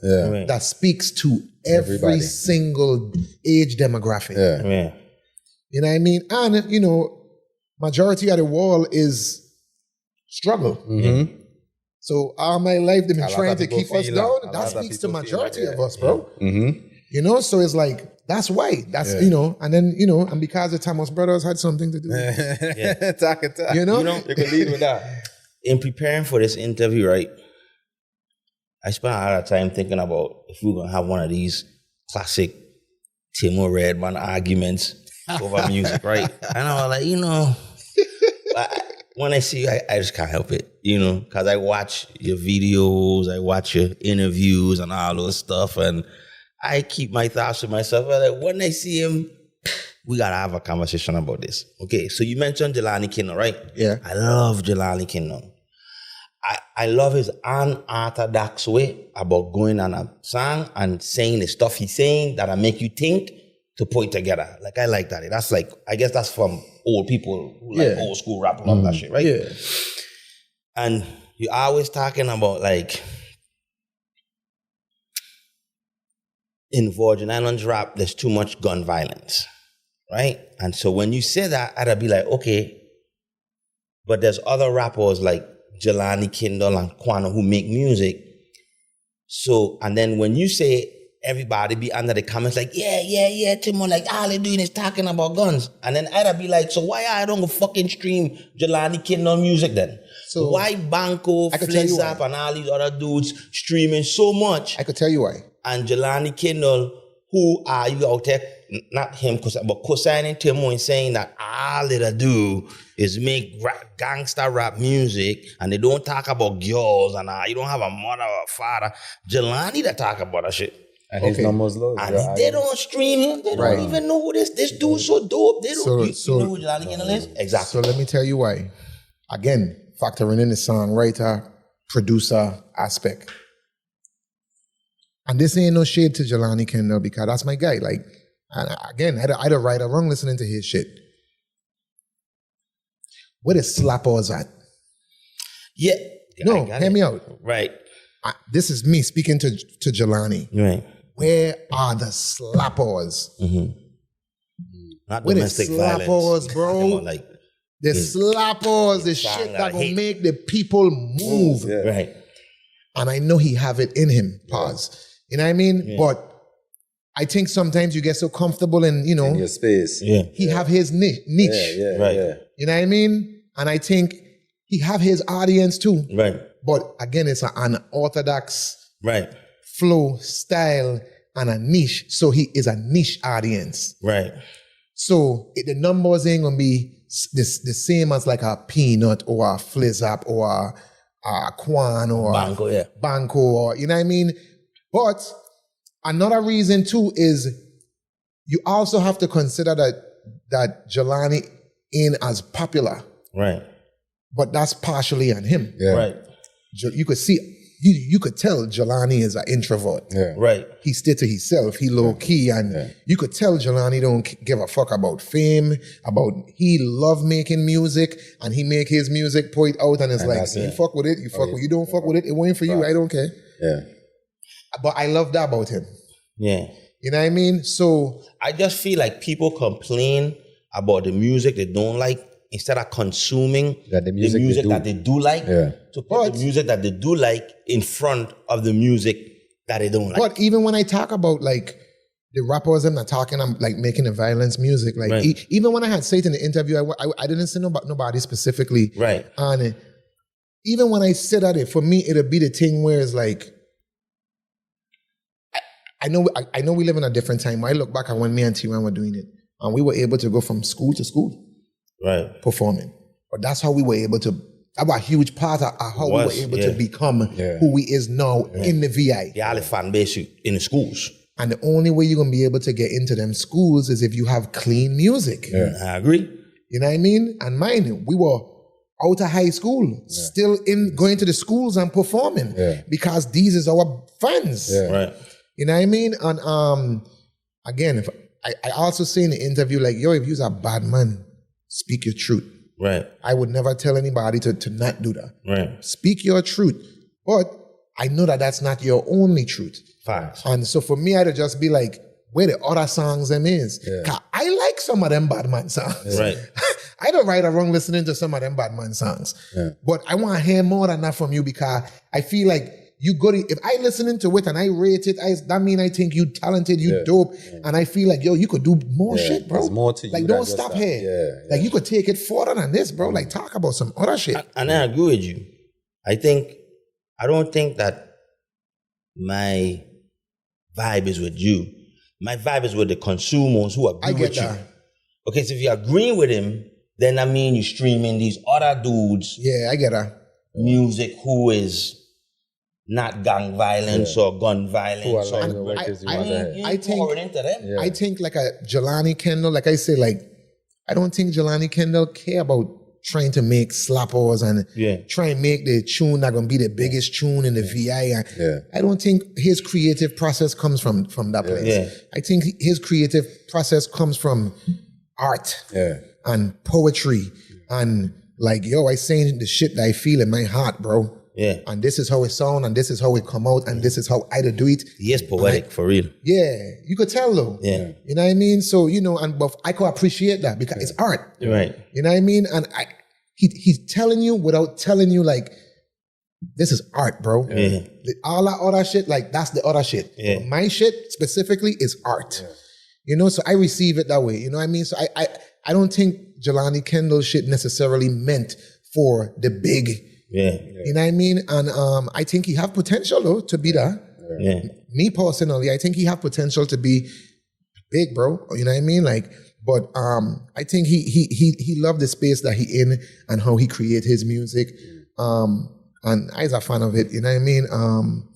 But I get what you're saying still though. Yeah, I think he should be streaming more. I think I do get that. Like with the consumers, like consumers would complain, bro. They would complain. Yeah, all the VI artists they're making is this and that. And I was like, like you say, I just Uncle Mundo from St. Croix. Consume him. Like, yo, so like, I was just gonna say, are they really consumers? You know what I mean? Are they really consumers or just some people commenting on the low-hanging fruit? Which is the violence in the VI. The same people that we under his start agreeing with him is who made Peanut blow up. With My Gun Out the Rentee. Yeah. And 20. Yeah. Saying all the shit that they don't do. and all the shit that they don't agree with. Yeah. But it was a slapper. Yeah. So they support it. Yeah. And I'm saying, cool. Look, the reason why I don't complain about the different types of music is because when I don't want to hear that street shit, I'm going to put on some party. When I don't want to hear party and I want to hear some street shit, I'm going to put on some street shit. When I want to hear some... my playlist has all of them in it. For my mood, I always call it music is mood. Yeah. Especially rap music is like whatever mood you in. You know what I mean? Like I don't want to go to the club and hear Flizzard. Right. But I might have that fucked up there and I might be angry and I might be in a mood where like it's fuck the wall. I'm going to put on some Flizzard. You know what I'm saying? I might be in a hustler mood and put on some Banco. I might be hype and put on some Nutty. You know what I'm saying? I want to party, I might put on some Quan because he make parties, huh? Yeah, facts. You know what I mean? And then when I want to hear some smooth, like Bonnie, like cooling in the studio, I will put on some Jelani Kendall. Right. So for the consumer, it's like you making it seem like it's only one type of rap music, out there. It's not. They have a type of rap, VI rap out there. And the part about it that you sucks giving the negative ones attention out of hate instead of like... The consumers... The ones that they push into the forefront is the ones that they're complaining about. The one that they're complaining about. You know what I mean? When there's the Jelani ones that they say that they want is right in front of them and they're supporting them. Dope. Yeah. It ain't like he's right. It ain't like even if I could hear somebody saying, "Yeah, Timo, this ain't for me," but he ain't bad though. You're right. If you could understand what he's saying, you can be like, yo, hold up, bro, rapping, bro. Yeah, dude. Like, dude actually saying some shit. Yes, he is. Smooth. Yeah. Calm. Like effortlessly too. Like a easy type thing. Yeah, you know what I'm saying? Like, effortless, bro. Literally, you know what I mean? But, I just know, like we say, like, and it's a way to make slappers but still be in your bag. Yeah. You know what I mean? And sometimes people haven't figured that out yet. It's like a slapper for Jelani Kendall ain't the same type of slapper that would fit Peanut. Yeah. Right. Yeah. You know what I mean? Look different. We probably don't know what a slapper for Jelani Kendall should sound like. Right. Yeah. And he got to keep continued making his music and then eventually he gonna drop a slapper. Yeah. Right. And they're gonna go. And people gonna be like, yo, who's this Jelani? We're gonna be like, yo, get the fuck out of there. What do you mean? This nigga been putting out music for how long now? But it took for a slapper to, you know what I mean? For him to be on people's radar. You know? And that's the flip side of it. Yeah. I'm glad we had that convo because I would see on one side with Tim, it would be like, yo, it would seem as if the message is stop making gun music. Right? And that wasn't the message. It was more so, it's more to you than just that. Yeah. Right. So be a well-rounded you. Yeah. And show that in your music. Because you gotta think like me and Theron. Yeah. When we first started out, everything was about housing, up the side, down the side, ghettos, like everything. You know what I mean? Yeah. And all that we get, and then what people telling us around us too, and then we're like, okay, hold on, like we know we get all that shit going on in our life outside of just housing. You know what I mean? And then you start getting songs like these are the days of our lives. You know what I mean? And we talking about just shit that more relatable to everybody. Like you don't have to be from housing to relate to this. Facts. You know what I mean? And you know, but that's when we start becoming more of a household name though. Kind of the beginning, it was just housing and ghettos were rallying behind of us, and outside of that were adults that were like, oh, the two cute kids, man. Cute little man them. But then once we start ghetto youths them struggle, then everybody, whole island, they're speaking for everybody. You know what I mean? So man. One thing I can't leave you get out of the blue chair without talking to you about is my real dupes, Joy. How you meet Joy? I feel like Joy is Theron again for you. It's like you lose Theron in a sense, because you have to go get his family and enter Joy. Because if you don't know Joy and you go in Juve, you wouldn't know that Joy ain't from here. Right. Because she just embraced the culture, she embraced you, she embraced your friends, your family. Like when I first meet Joy, I feel like I meet Joy for the longest, you know what I mean? Like, so I want you to tell us about Joy. Because guess what? All them TikTok you doing, all them videos you doing, I know for a fact that's Joy. Oh, you already know. So like, educate us about that's Joy. Boy. I don't be wanting to do none of them. Joy is like the balance for him to like bring him out. So like, and a lot of people, they hear about Joy, they see Joy, but I wanted to talk about Joy, cause I know Joy really instrumental. Joy is I mean, you know, she and Theron like is two of the main people them that could really like pull that more silly side of me out of me. So Joy is complete opposite of me, night and day. Like you say it best. Like she's like another Theron, just a female version. You know, it's like my brother in a female body. Nah, I don't even like how that song. I don't song a little weird. So we were going good with the pause this whole time. It was good how I lead out. So let me just go back to where I lead out at, you know what I mean?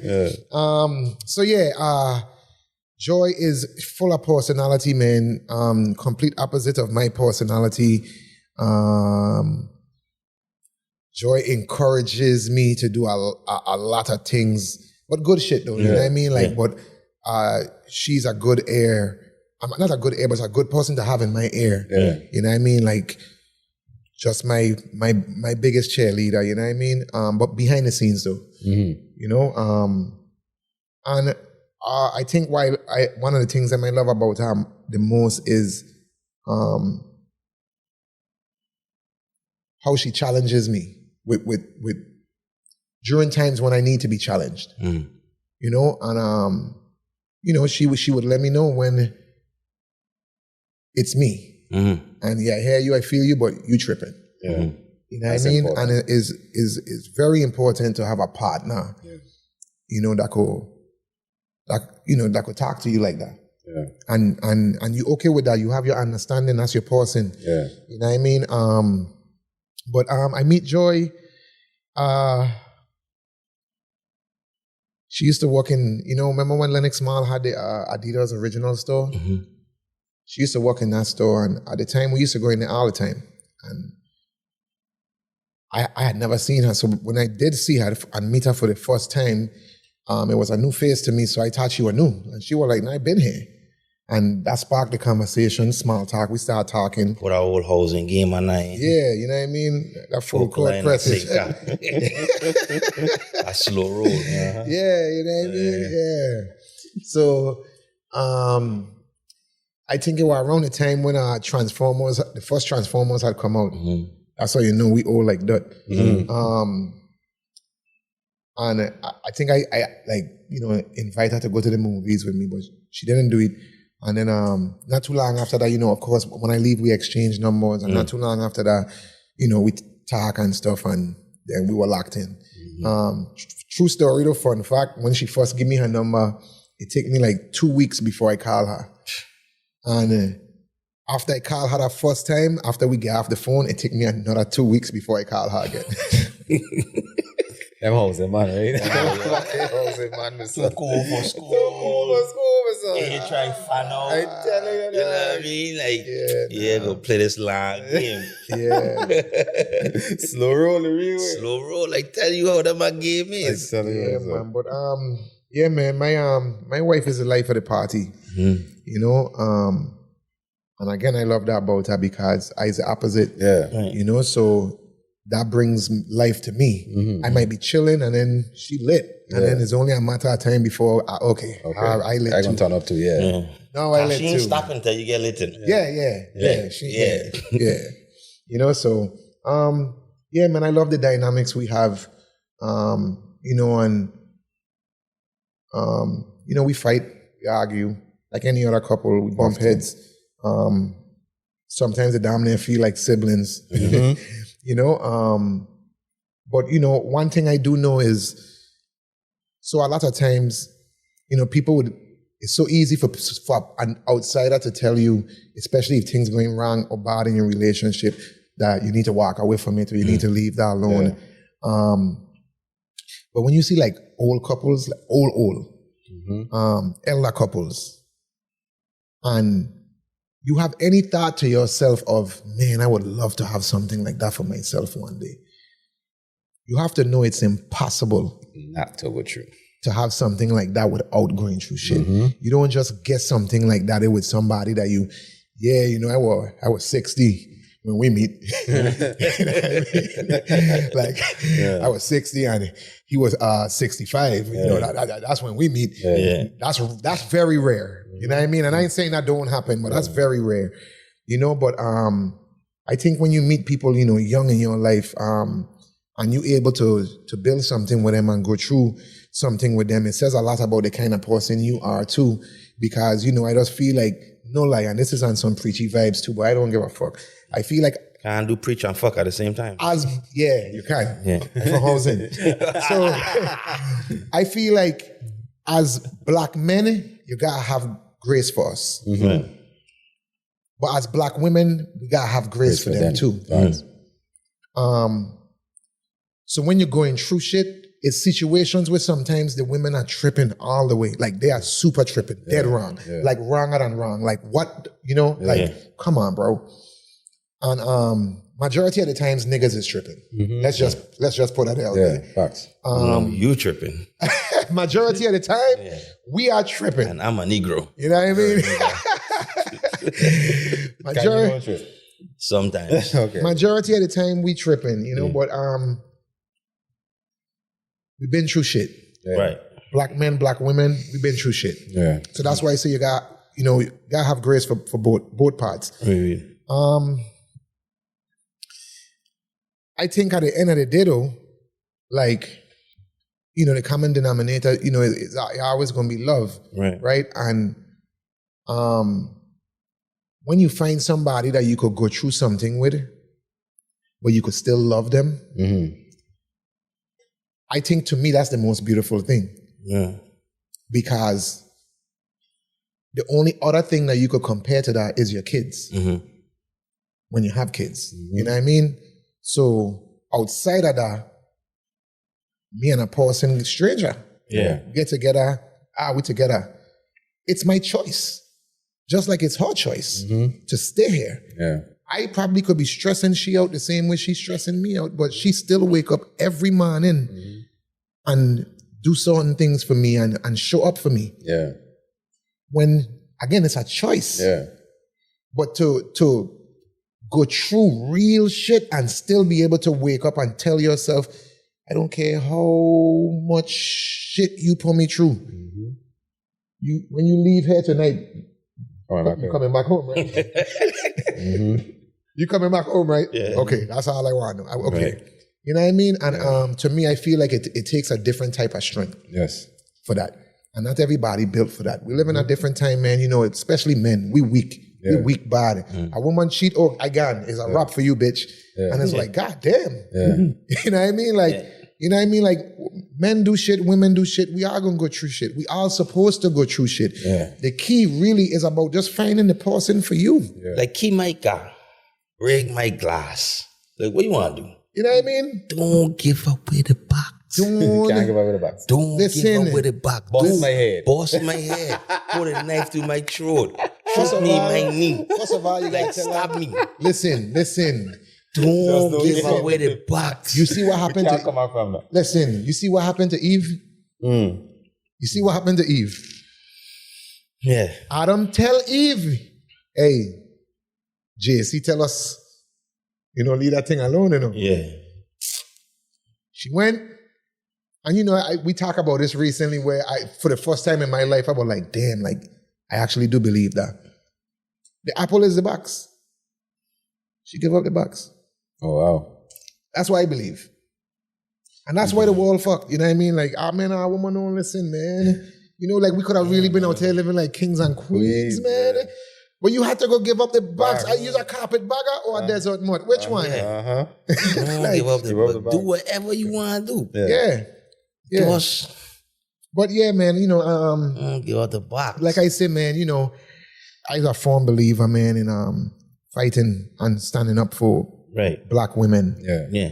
And I mean black people in general, but black women. I have a black mom, black grandmom, black aunties, black cousins, like, you know what I mean? I come from black family. That's what keep us together. Yeah. That's what keep our family. Yeah. So for me, I understand how broken a lot of black women are. Right. And I feel like that comes from the broken homes and the fathers not being in the homes and, all of that, amongst other things. But for me, I just feel like, man, when you get with a lady, you go through shit. Some women are mature enough to be in a relationship and, handle how things gonna go, the ups and the downs. And some women aren't, same as men. But, I just feel like you just have to be willing to go through all of it.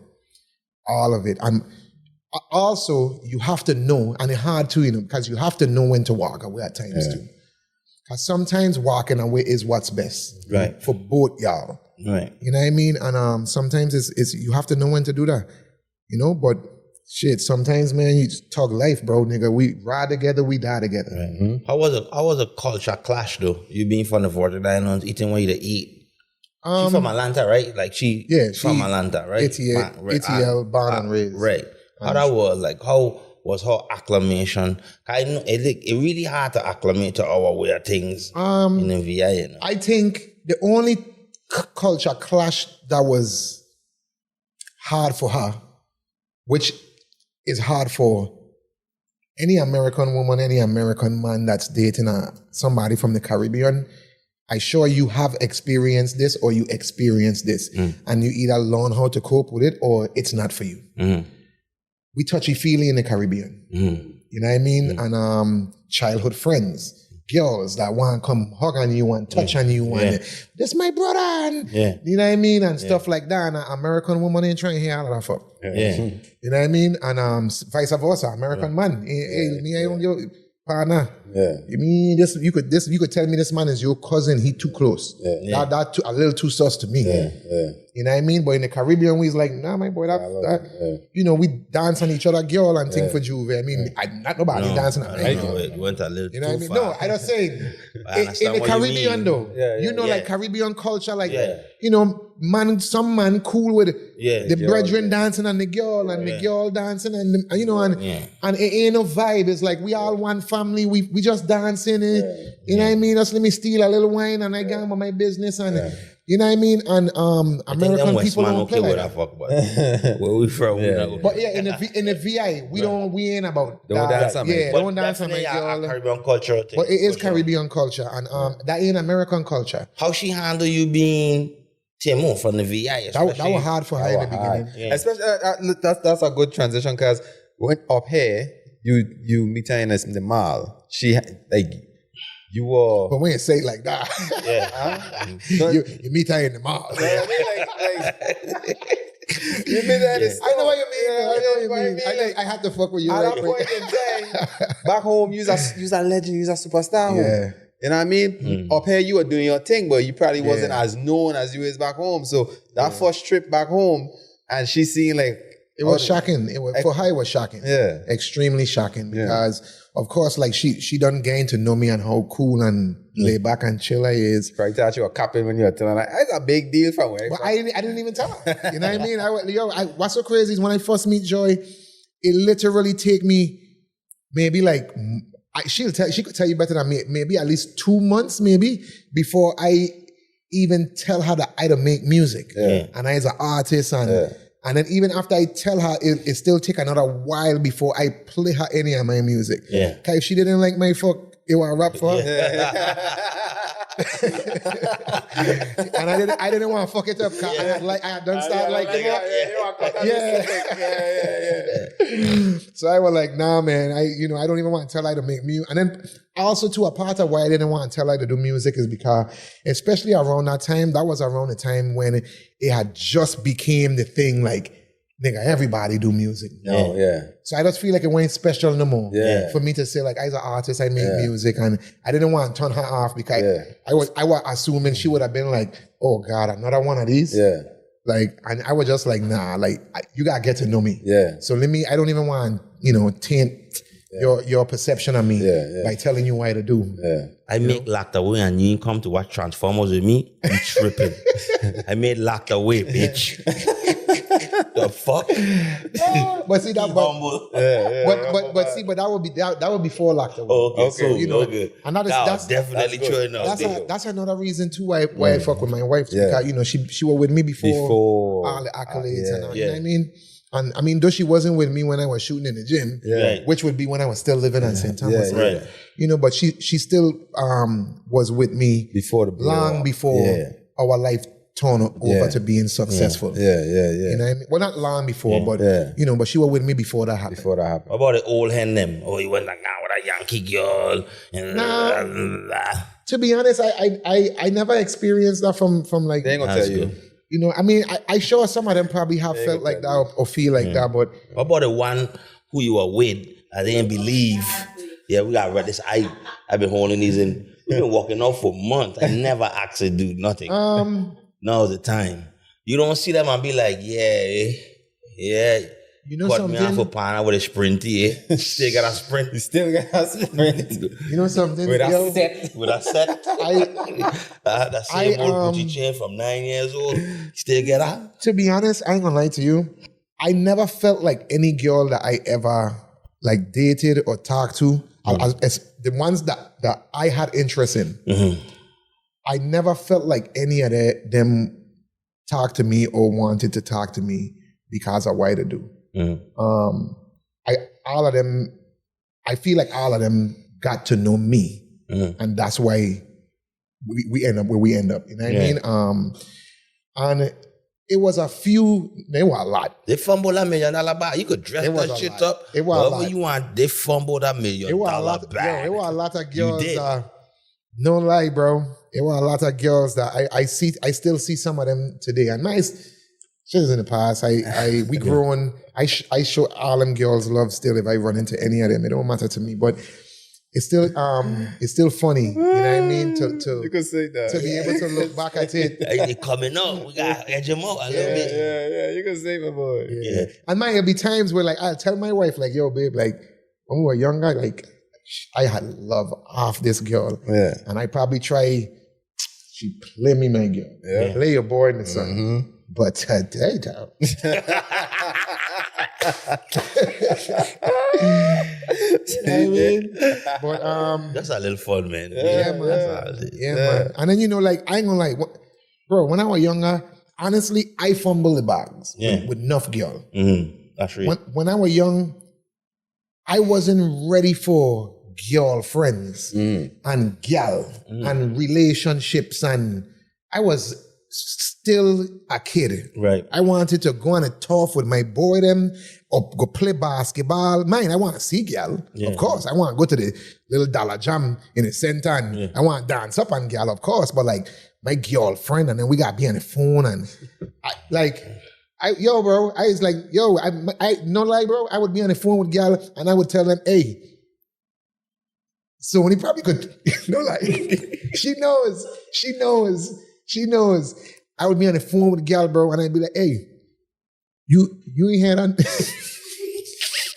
you ain't had a new Busta Rhymes album that come out. True story, I promise you I can't make this up, bro. And whoever the girl is, she would be like, nah, what you mean? But I ain't mean no, he put a new album. I get it right here, hold on. Listen. And the phone to the radio, to the speaker. Yeah. And I put the whole For album, 3 bro. minutes. Yeah. 3 minutes. The whole album. This is how I talk into girl on the phone as a kid. My boy was a kid. I was like, yo, bro. And I look back at it now and I was like, I was supposed to do that. Yeah. I was supposed to be a kid as a kid. Yeah. I want to watch Superman and Spider-Man.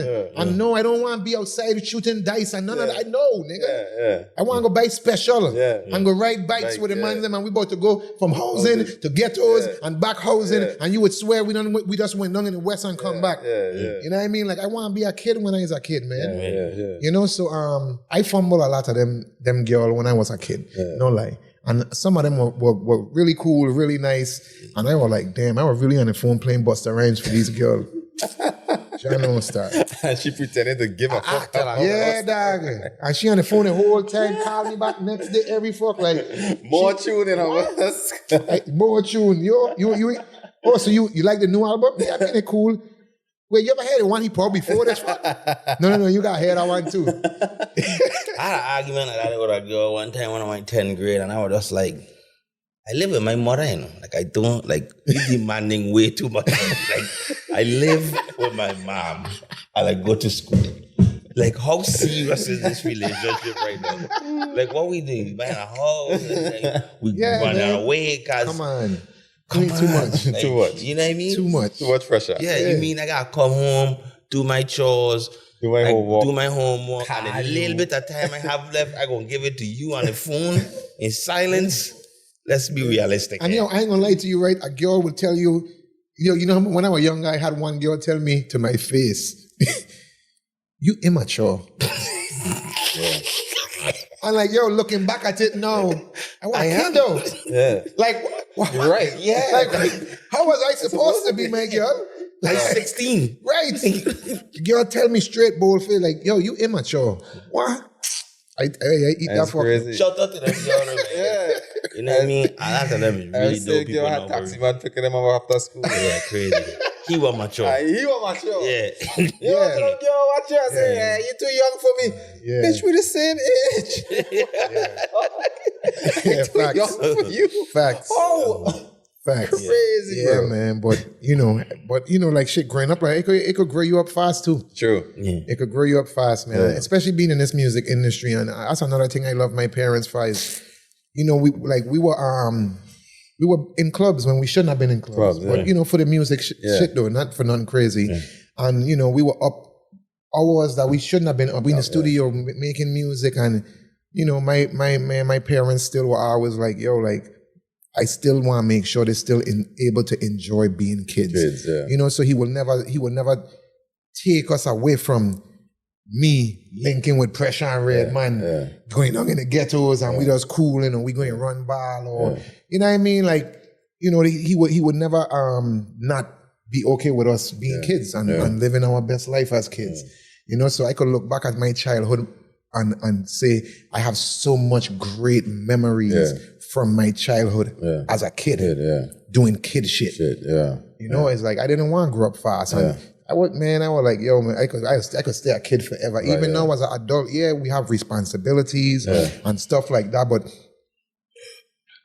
things that I enjoy for fun as an adult is kid shit. I want to go to Andretti's and go kart race. And I want, you know what I mean, go to Todd Spot and Top Golf and indoor rock climbing. And I want to do cool shit like that, bro. You know what I mean? I don't want to go to the museum and just look at shit on the wall and be like, yo, so do you understand the sculpture? No! No! And it look dumb. And it's boring. I saw that girl have you listening to Busta Rhymes. Yes. So yes, absolutely. Yeah, man. But that goes to show, like, a lot of these kid stars that we watch growing up crashing out as young adults. Right. So that goes to show, They grow up fast. Yeah, they grow up a little too fast. And I don't think I don't blame the parents, but maybe they didn't have that level of protection that they should have had from their parents. And it's normal, because as a kid, naturally you want to do what the grown-ups doing. Yeah. And when you're in an environment where they welcome that, they embrace that, because are you a celebrity and stuff like that. It's hard being a kid, and then you all is getting what you want. And at some point shit gonna either slow down and then you just people don't recognizing you or showing you the same type of love. Your stardom probably gone down some. Yeah. And it's like, you don't know how to respond to that, how to react to that. Yeah. You know what I mean? And, for me, it's like, shit, we come from the gutter. So before we were local celebrities in the hood. Yeah. You know what I mean? Before anybody else in the world knew who we was. Yeah. And we were okay with that. Yeah. You know what I mean? And if it wasn't for like the community around us, and my father as well saying like, nah, you bigger than here. Yeah. I gotta get off of here and take our talents elsewhere, man. I really think I could really do some great things for the VI. And then, we start believing in ourselves. Yeah. I remember when Sonny Mora was like campaigning for Bailey. Remember when she was campaigning for Bailey? Bingley. You remember that? And they were when they were what? They performed in Barbie Plaza. They had no crowd, or like me, Sonny, and like 2 other people. Hell yeah. And to them alone. And they were still rapping like it had thousands of people in the crowd, and they were like 4 of us. They're like,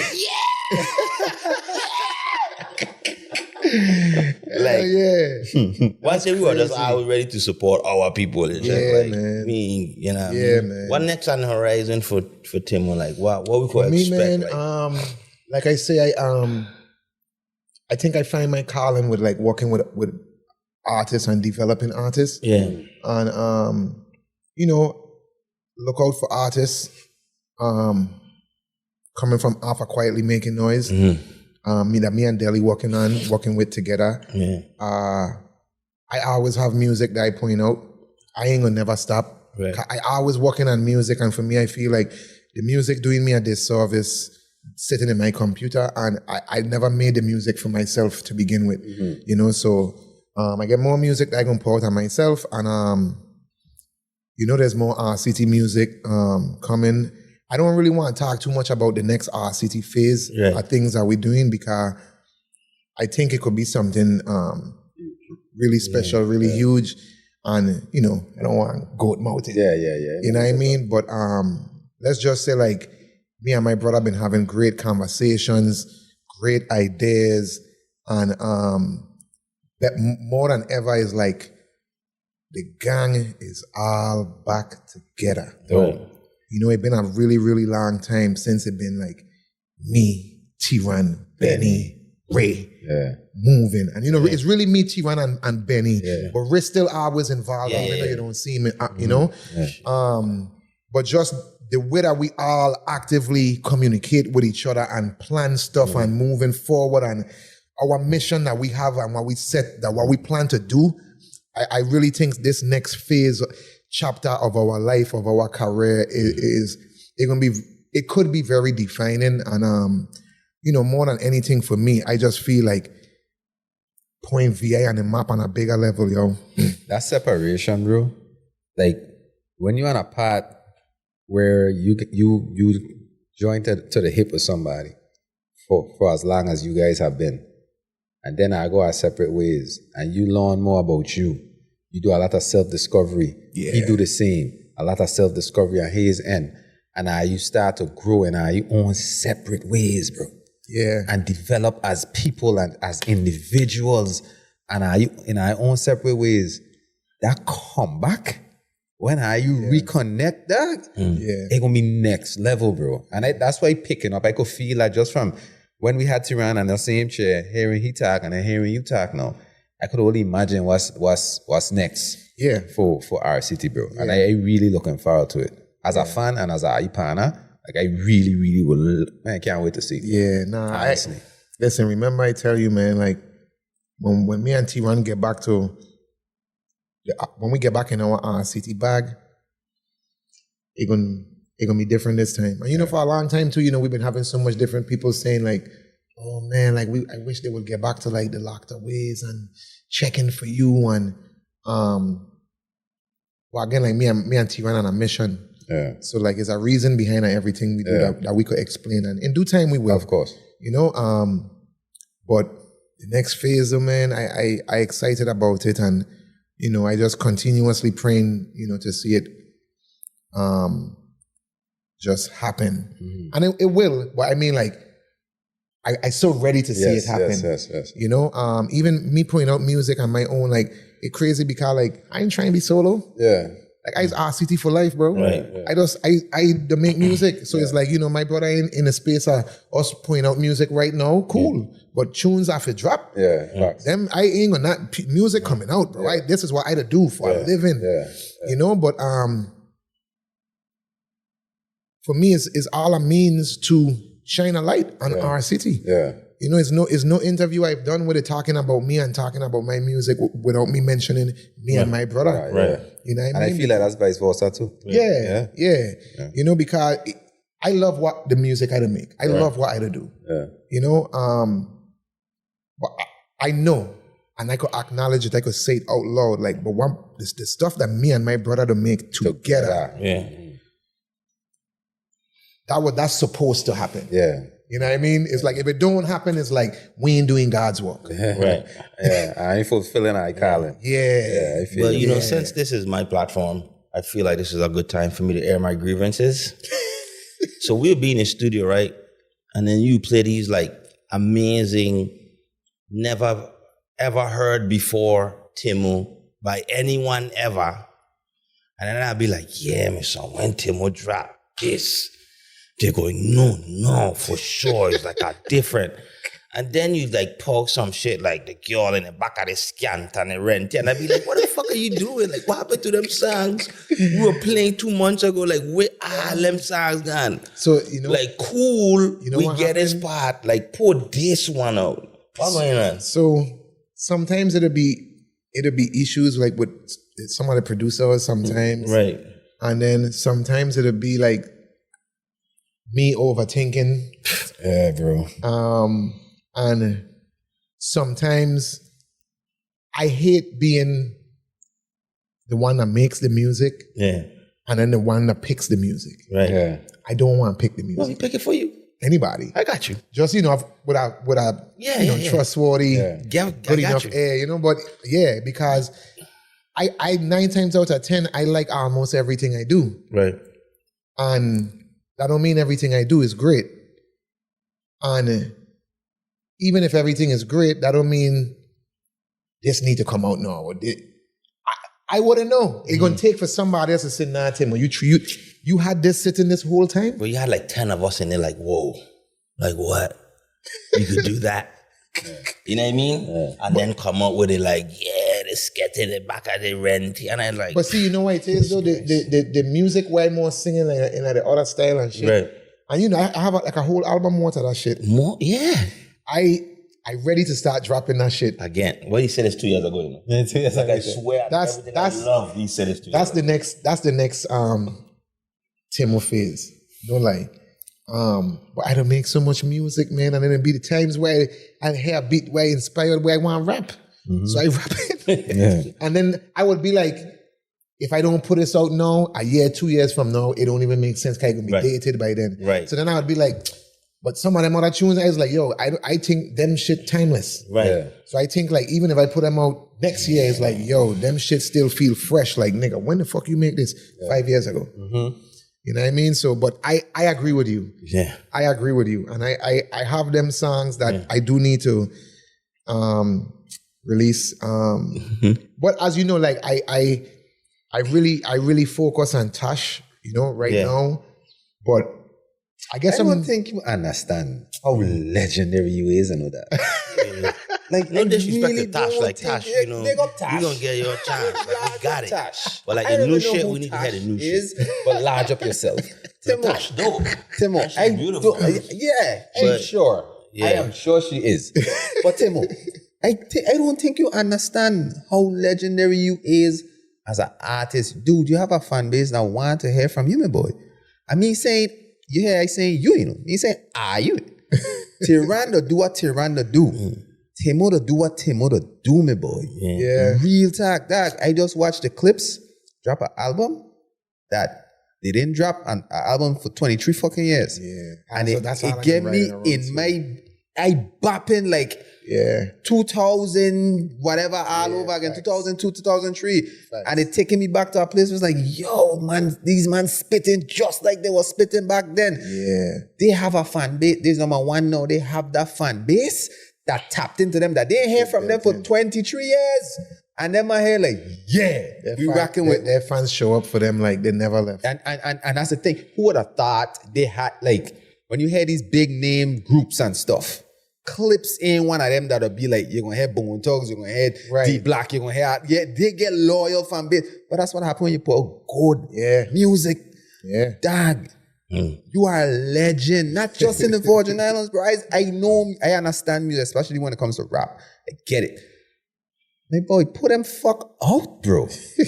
And I mean, I put it out. Like, I don't watch you went from being one of the best rappers I've ever heard to one of the best fucking songwriters, one of the best, like, making songs. Like, dog, what the fuck, Stark in an old Iron Man suit. Yeah, man. Bro, like, bring out the new suit. Fuck, like, what you did? Yeah, bro, like, bring out the new suit, I man. promise you wouldn't disappoint with that. I telling you, I know. telling you, now, he's gonna blow you away. I telling you that. So every time I keep seeing that, that's what I'm at. Just like when I hear, like when he put out a new clip and I hear the beginning of it, I'll be like, I don't want to hear that shit, man. And that's just because, like, I know hear the other stuff. You check? Yeah, I mean, even hear it yet, and I so fucking. So I'm sure if I heard, I have the same energy. Not that the stuff he's doing ain't good. It's just that I don't hear the next level. Yeah, not too much. When the interview done, I gonna play you some of that. Jesus, and then it will piss me off even more. Right? I go again. All right, so we come to a pivotal part of the show, bro. This is the part that could make and break you.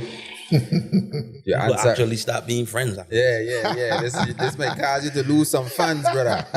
Depending on how you answer these questions. This is called a currency bag. We'll be reaching the currency bag and pull out some questions, but see the currency bag, But we're gonna just a cappella the question them because we've been this long enough. Let's get it. So I'm gonna ask you a either or question and you just answer based on what your heart tells you to do. Artist or songwriter? No. I have to pick one. You gotta pick one. Artist. Okay. Elaborate.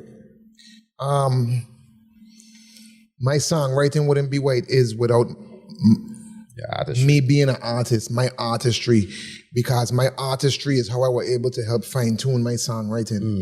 You know, I learned how to write songs from writing my own songs. Gotcha. You know what I mean? So my songwriting wouldn't be what it is without the artistry. Gotcha. You know, so definitely artist. That was easy. Yeah. Yeah, we're just gonna get into the real shit right now. Let's go! Pineapple, guava, or coconut tart. Let me say one more time, just so you could understand and don't lead the vernacular. Don't lead on the guess. Pineapple, coconut, or guava. So I could tell you right now, off rip, it's never guava. Okay. Boom. It's tough for me between pineapple and coconut. I like both, but I have to pick one, so I would go with coconut. This is why. This is my fucking dog. This is what this is what I be talking about. Coconut. Pause. This is why I be talking about the real creatives and the real man them that out there making change in the world. Check it. It's coconut. Yeah. The rest of us just broke. Oh, you meant the other change? I mean the other change. I meant like meaningful change. I mean money, bro. You just rocking yourself. Large up our coconut tart level. We the bump. Yeah, man. You gonna put your time out for a while, man. Oh, man. First, no nuts in our mouth. You know what I'm saying? So that's definitely not so never choosing coconut. You know what I mean? But we definitely did a smoke pine and we like apples. You did say apple was a back, so you know, put it together. All right, let me see. Let me go. If you have to choose one, Usher or Sierra? Usher. And I love Sierra. I don't know Sierra as good as like the relationship my brother have with Sierra, but Sierra still she never make me feel like no way. She always showed love. She always was nice to me. So I love Sierra, but Usher, Sierra. Usher makes music for women from a guy's perspective. So I could appreciate that. Yeah. Because I feel like Usher, one of the rare R&B artists that is like, he's speaking for us. Yeah. When he's speaking to the ladies, like any real nigga, like you get in your car, you get with a gal, you gonna pour on some Usher, you gonna pour on some Chris Brown. You know what I mean? Like, Yeah. So especially Usher, when they match, you gonna hear that Let It Burn. Yeah. And and Usher is a legend too. Like, if you do anybody that don't like Usher, they either ain't familiar with the catalog, and there's a new Gen Z, or there's a hater. Facts. Like just flat, plain out hater. Yeah. Okay. Yeah. Drake or Kendrick? I think most people would expect for me to say Kendrick. And of course, I was a fan of Kendrick, but it's Drake for me. I think, me personally, just from rap, Drake win the battle for me. Oh, really? Yeah. So wait, the battle. So we're just talking about artists, but now you want to go into the battle? Yeah. Okay. I think Drake win the battle. Yeah, Drake win the battle. This is on record, right? Okay. So. Explain this one to the general public. First thing first is both of them mothers can't line. We can't act like both of them mothers can't line. Okay. Line about? They free, have kids for Kendrick, baby mother, and... Oh, yeah. Like... That's battle rap shit, but... You know what I mean? So, both of them were line. Kendrick had the hit with They Not Like Us. Right. It was a better put together song. Verse, hook. Like, you know what I mean? It was an actual song versus Drake, Family Matters was like more freestyle style. But that's why I appreciated it more. Like, and I just feel like if you go back and listen to Family Matters, like, I take it back. Let me tell you why. Kendrick win. Fuck it here. It's a red money fucking.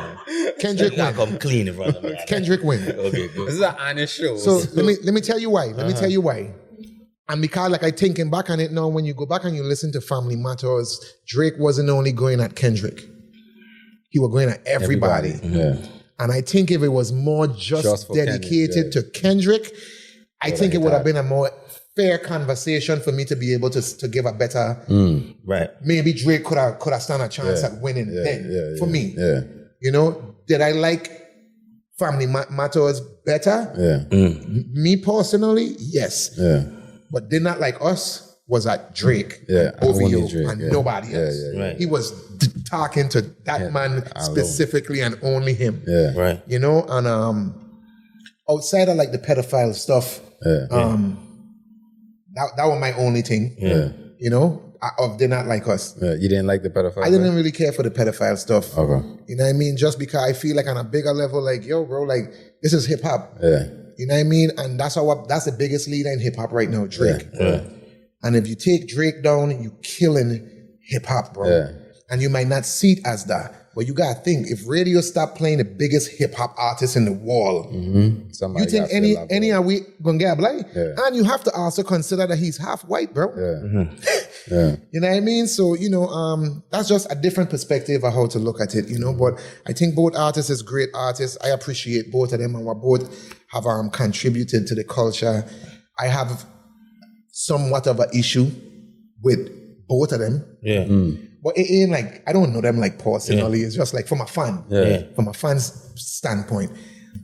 Kendrick do a tune with a Jamaican artist, Agent Sasco. And it didn't say featuring Agent Sasco. And I didn't like that. Right. Because I feel like these American artists like to dibble and dabble and fuck with our Caribbean culture. Yes. But then when it comes to really shining a light on us, them mothers going to walk away or turn the corner or give us a little like, nah. Like, When you feature SZA, it gonna say featuring SZA. Angel Sasko is that dude. Yeah. Well, you ain't gotta tell That's me. the thing too That's about assassin, it. bro. Ain't like you just do Like, you know what I some mean? Like, assassin. you ain't gotta tell me. You ain't just do some regular. Yeah. That's a big deal where we from. Yeah. And Drake, you know, Drake signed Popcorn, and it was great to see. But for me, I just feel like with a video, with a big Drake Popcorn video, and a big stinking tune, and a video to go with it, and an endorsement. And mine, I don't know the ins and outs. I know, you know, Popcorn couldn't really travel, visa issues and stuff as far as coming to America. You know what I mean? That could have been a part of it. I don't know.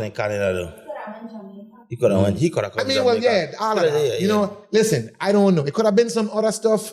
I don't know. Again, this is Timo the fan speaking from a fan perspective and a real Caribbean man that love Caribbean people and Caribbean culture and seeing Caribbean shit thrive. I hate seeing these American artists either steal our shit or they feature one of our artists, but they don't really give us the look. You know what I mean? In my mind is then, well, stay you mother scunt over there then. Don't fucking come over here. Because you want to know why? When we feature an American artist or anybody, it don't matter who it is. That shit could be an African artist, or it don't matter. We gonna, you know what I mean? We gonna shine a light on them and their people and where they're from and dog, all of that. Because the same way, first of all, I came to you for your services. I mean, I was a fan of this.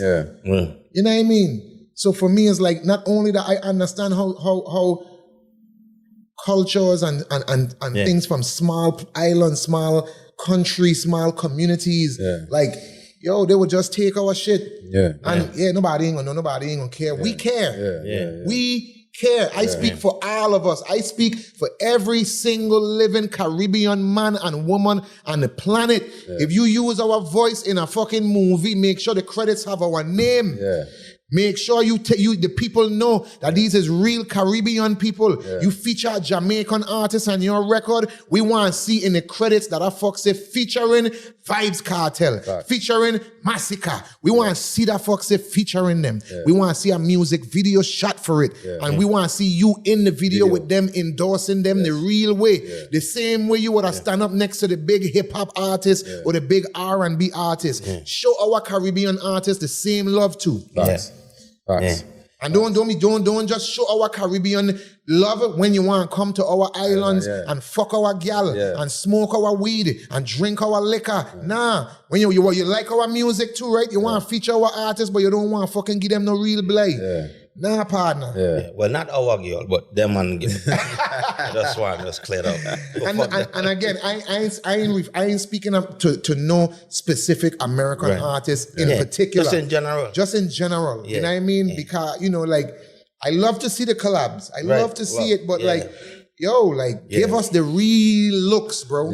Because what happen is them man, they'll say couple Jamaican slang, some Caribbean slang, and know the whole Caribbean. They're always taking our slangs. Know the whole Caribbean, like, okay, you endorse our thing, we're gonna rock with you. Yo, sometimes they're misusing our slangs. Facts. They run into a VI man and say, what a bumbo clot, and we don't fucking say bumbo clot. Exactly. Mother skunt is our thing, mother skunt. Facts. You know what I mean?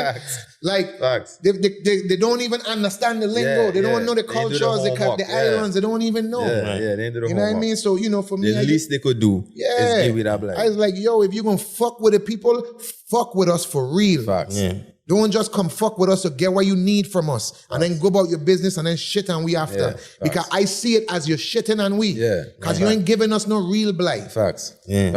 No, you go around the place and you get everybody saying, oh, such and such, get a cool Jamaican artist on your record. That ain't just no cool Jamaican artist, nigga. That nigga is a legend to us. Or that girl, there's legends to us, bro. Beanie ain't a fucking regular degular. That's fucking the king of dancehall, bro. You know what I mean? These man ain't no regular. Bungie and Fayan ain't no regular degular. That's our Jay-Z and Beyonce, bro. You understand what I'm saying? You know what I mean? So for me, I just feel like, yo, like I don't care how the rest of the world view we. We view we that way. You know what I mean? So, you know, I'm passionate about our people, bro. You know what I mean? Well, let me say that Kendrick won, but Drake didn't lose. That's how I feel. I don't think Drake could lose. Drake. I just don't think Drake could lose. Well, everybody could lose. I don't think Drake could lose. I think Drake take a L. I think Drake took Kendrick won, but if you really listen to them, Drake just different, man. I think Drake took And I ain't no big Drake fan, and I just gain flowers where it's Drake is still Drake, so you know. Here's the thing. As historic and as legendary as that battle was, and what Kendrick was, I ain't gonna lie to you. We are almost forgetting about it already. Give or take another year, maybe 2.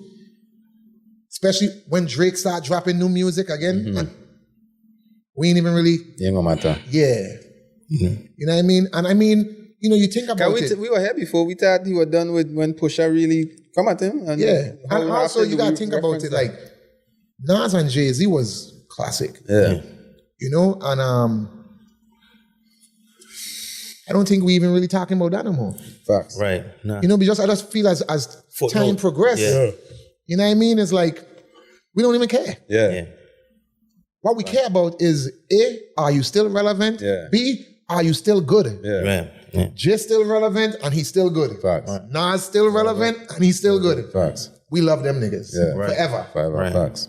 You know what I mean? During the battle, after the battle, and we're gonna love them forever. Right. You know, Drake and Kendrick, after all of this, is Kendrick still good? Is Drake still good? Are they still making good shit? Yeah. Nigga, we don't care about none of that shit. We still love y'all niggas. Facts. And as long as they continue to feed us with good music, that's all we care about. Big facts. You know?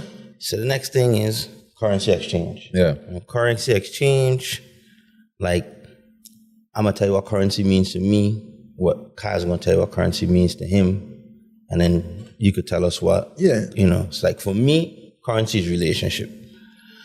Not money, but relationship. So once you maintain good relationships with people, I feel like it will take you far in life. That's for me. For Kyle, My most valuable form of currency is knowledge. And like I said, like he was saying, we know currency to be money. We know it to be anything of dollar value, monetary value, but currency in its essence could be anything of value. Yeah. Here's his relationships. He feel like he don't have to have the knowledge. If he knows somebody that has that knowledge, he have the knowledge by default. Yeah, absolutely. Mine, so, is knowledge because I feel like once I learn something, I can't unlearn it. And then I could also impact others by teaching. Yeah. So for me, my most valuable form of currency is knowledge. We had other guests, their answers range from time to love to respect. So we're asking you, what's your most valuable form of currency? First time ever been asked a question like that, I think is a dope question. And I think it's dope the answers I give too. For me, communication. Dope. For me, I think communication makes or breaks. So to me, that's the most valuable form of currency for me, you know, because and communication is a part of every and anything. Yes.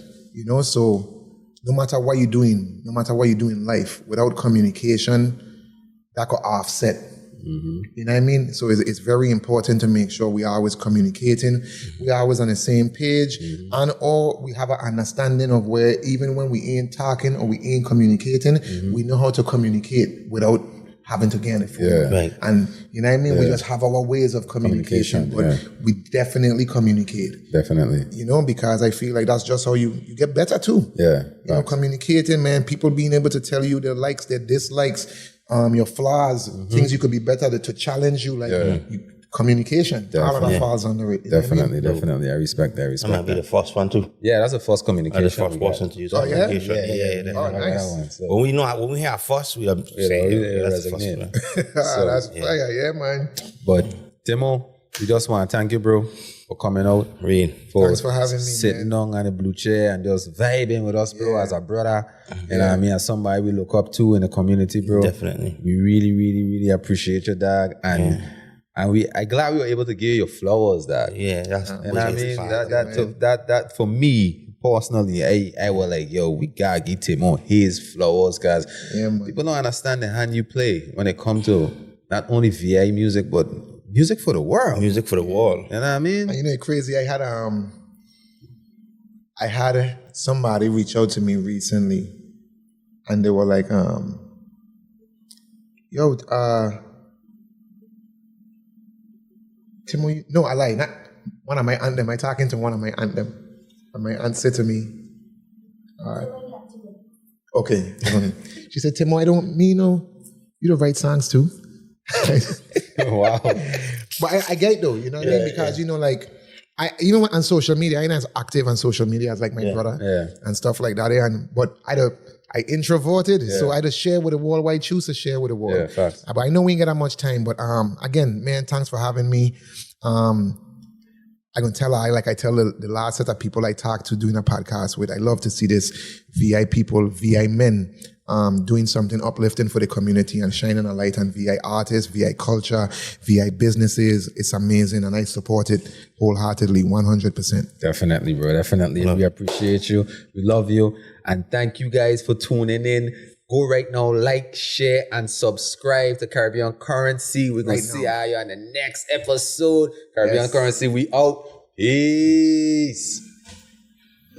Just need a big bag, I'ma get it so fast, I'm so fast. And when I get that money, I'ma make that last. Caribbean Currency, we make that money last. We make it last. I just need a big bag, I'ma get it fast, get it fast, get it fast. I just need a big bag, I just need a big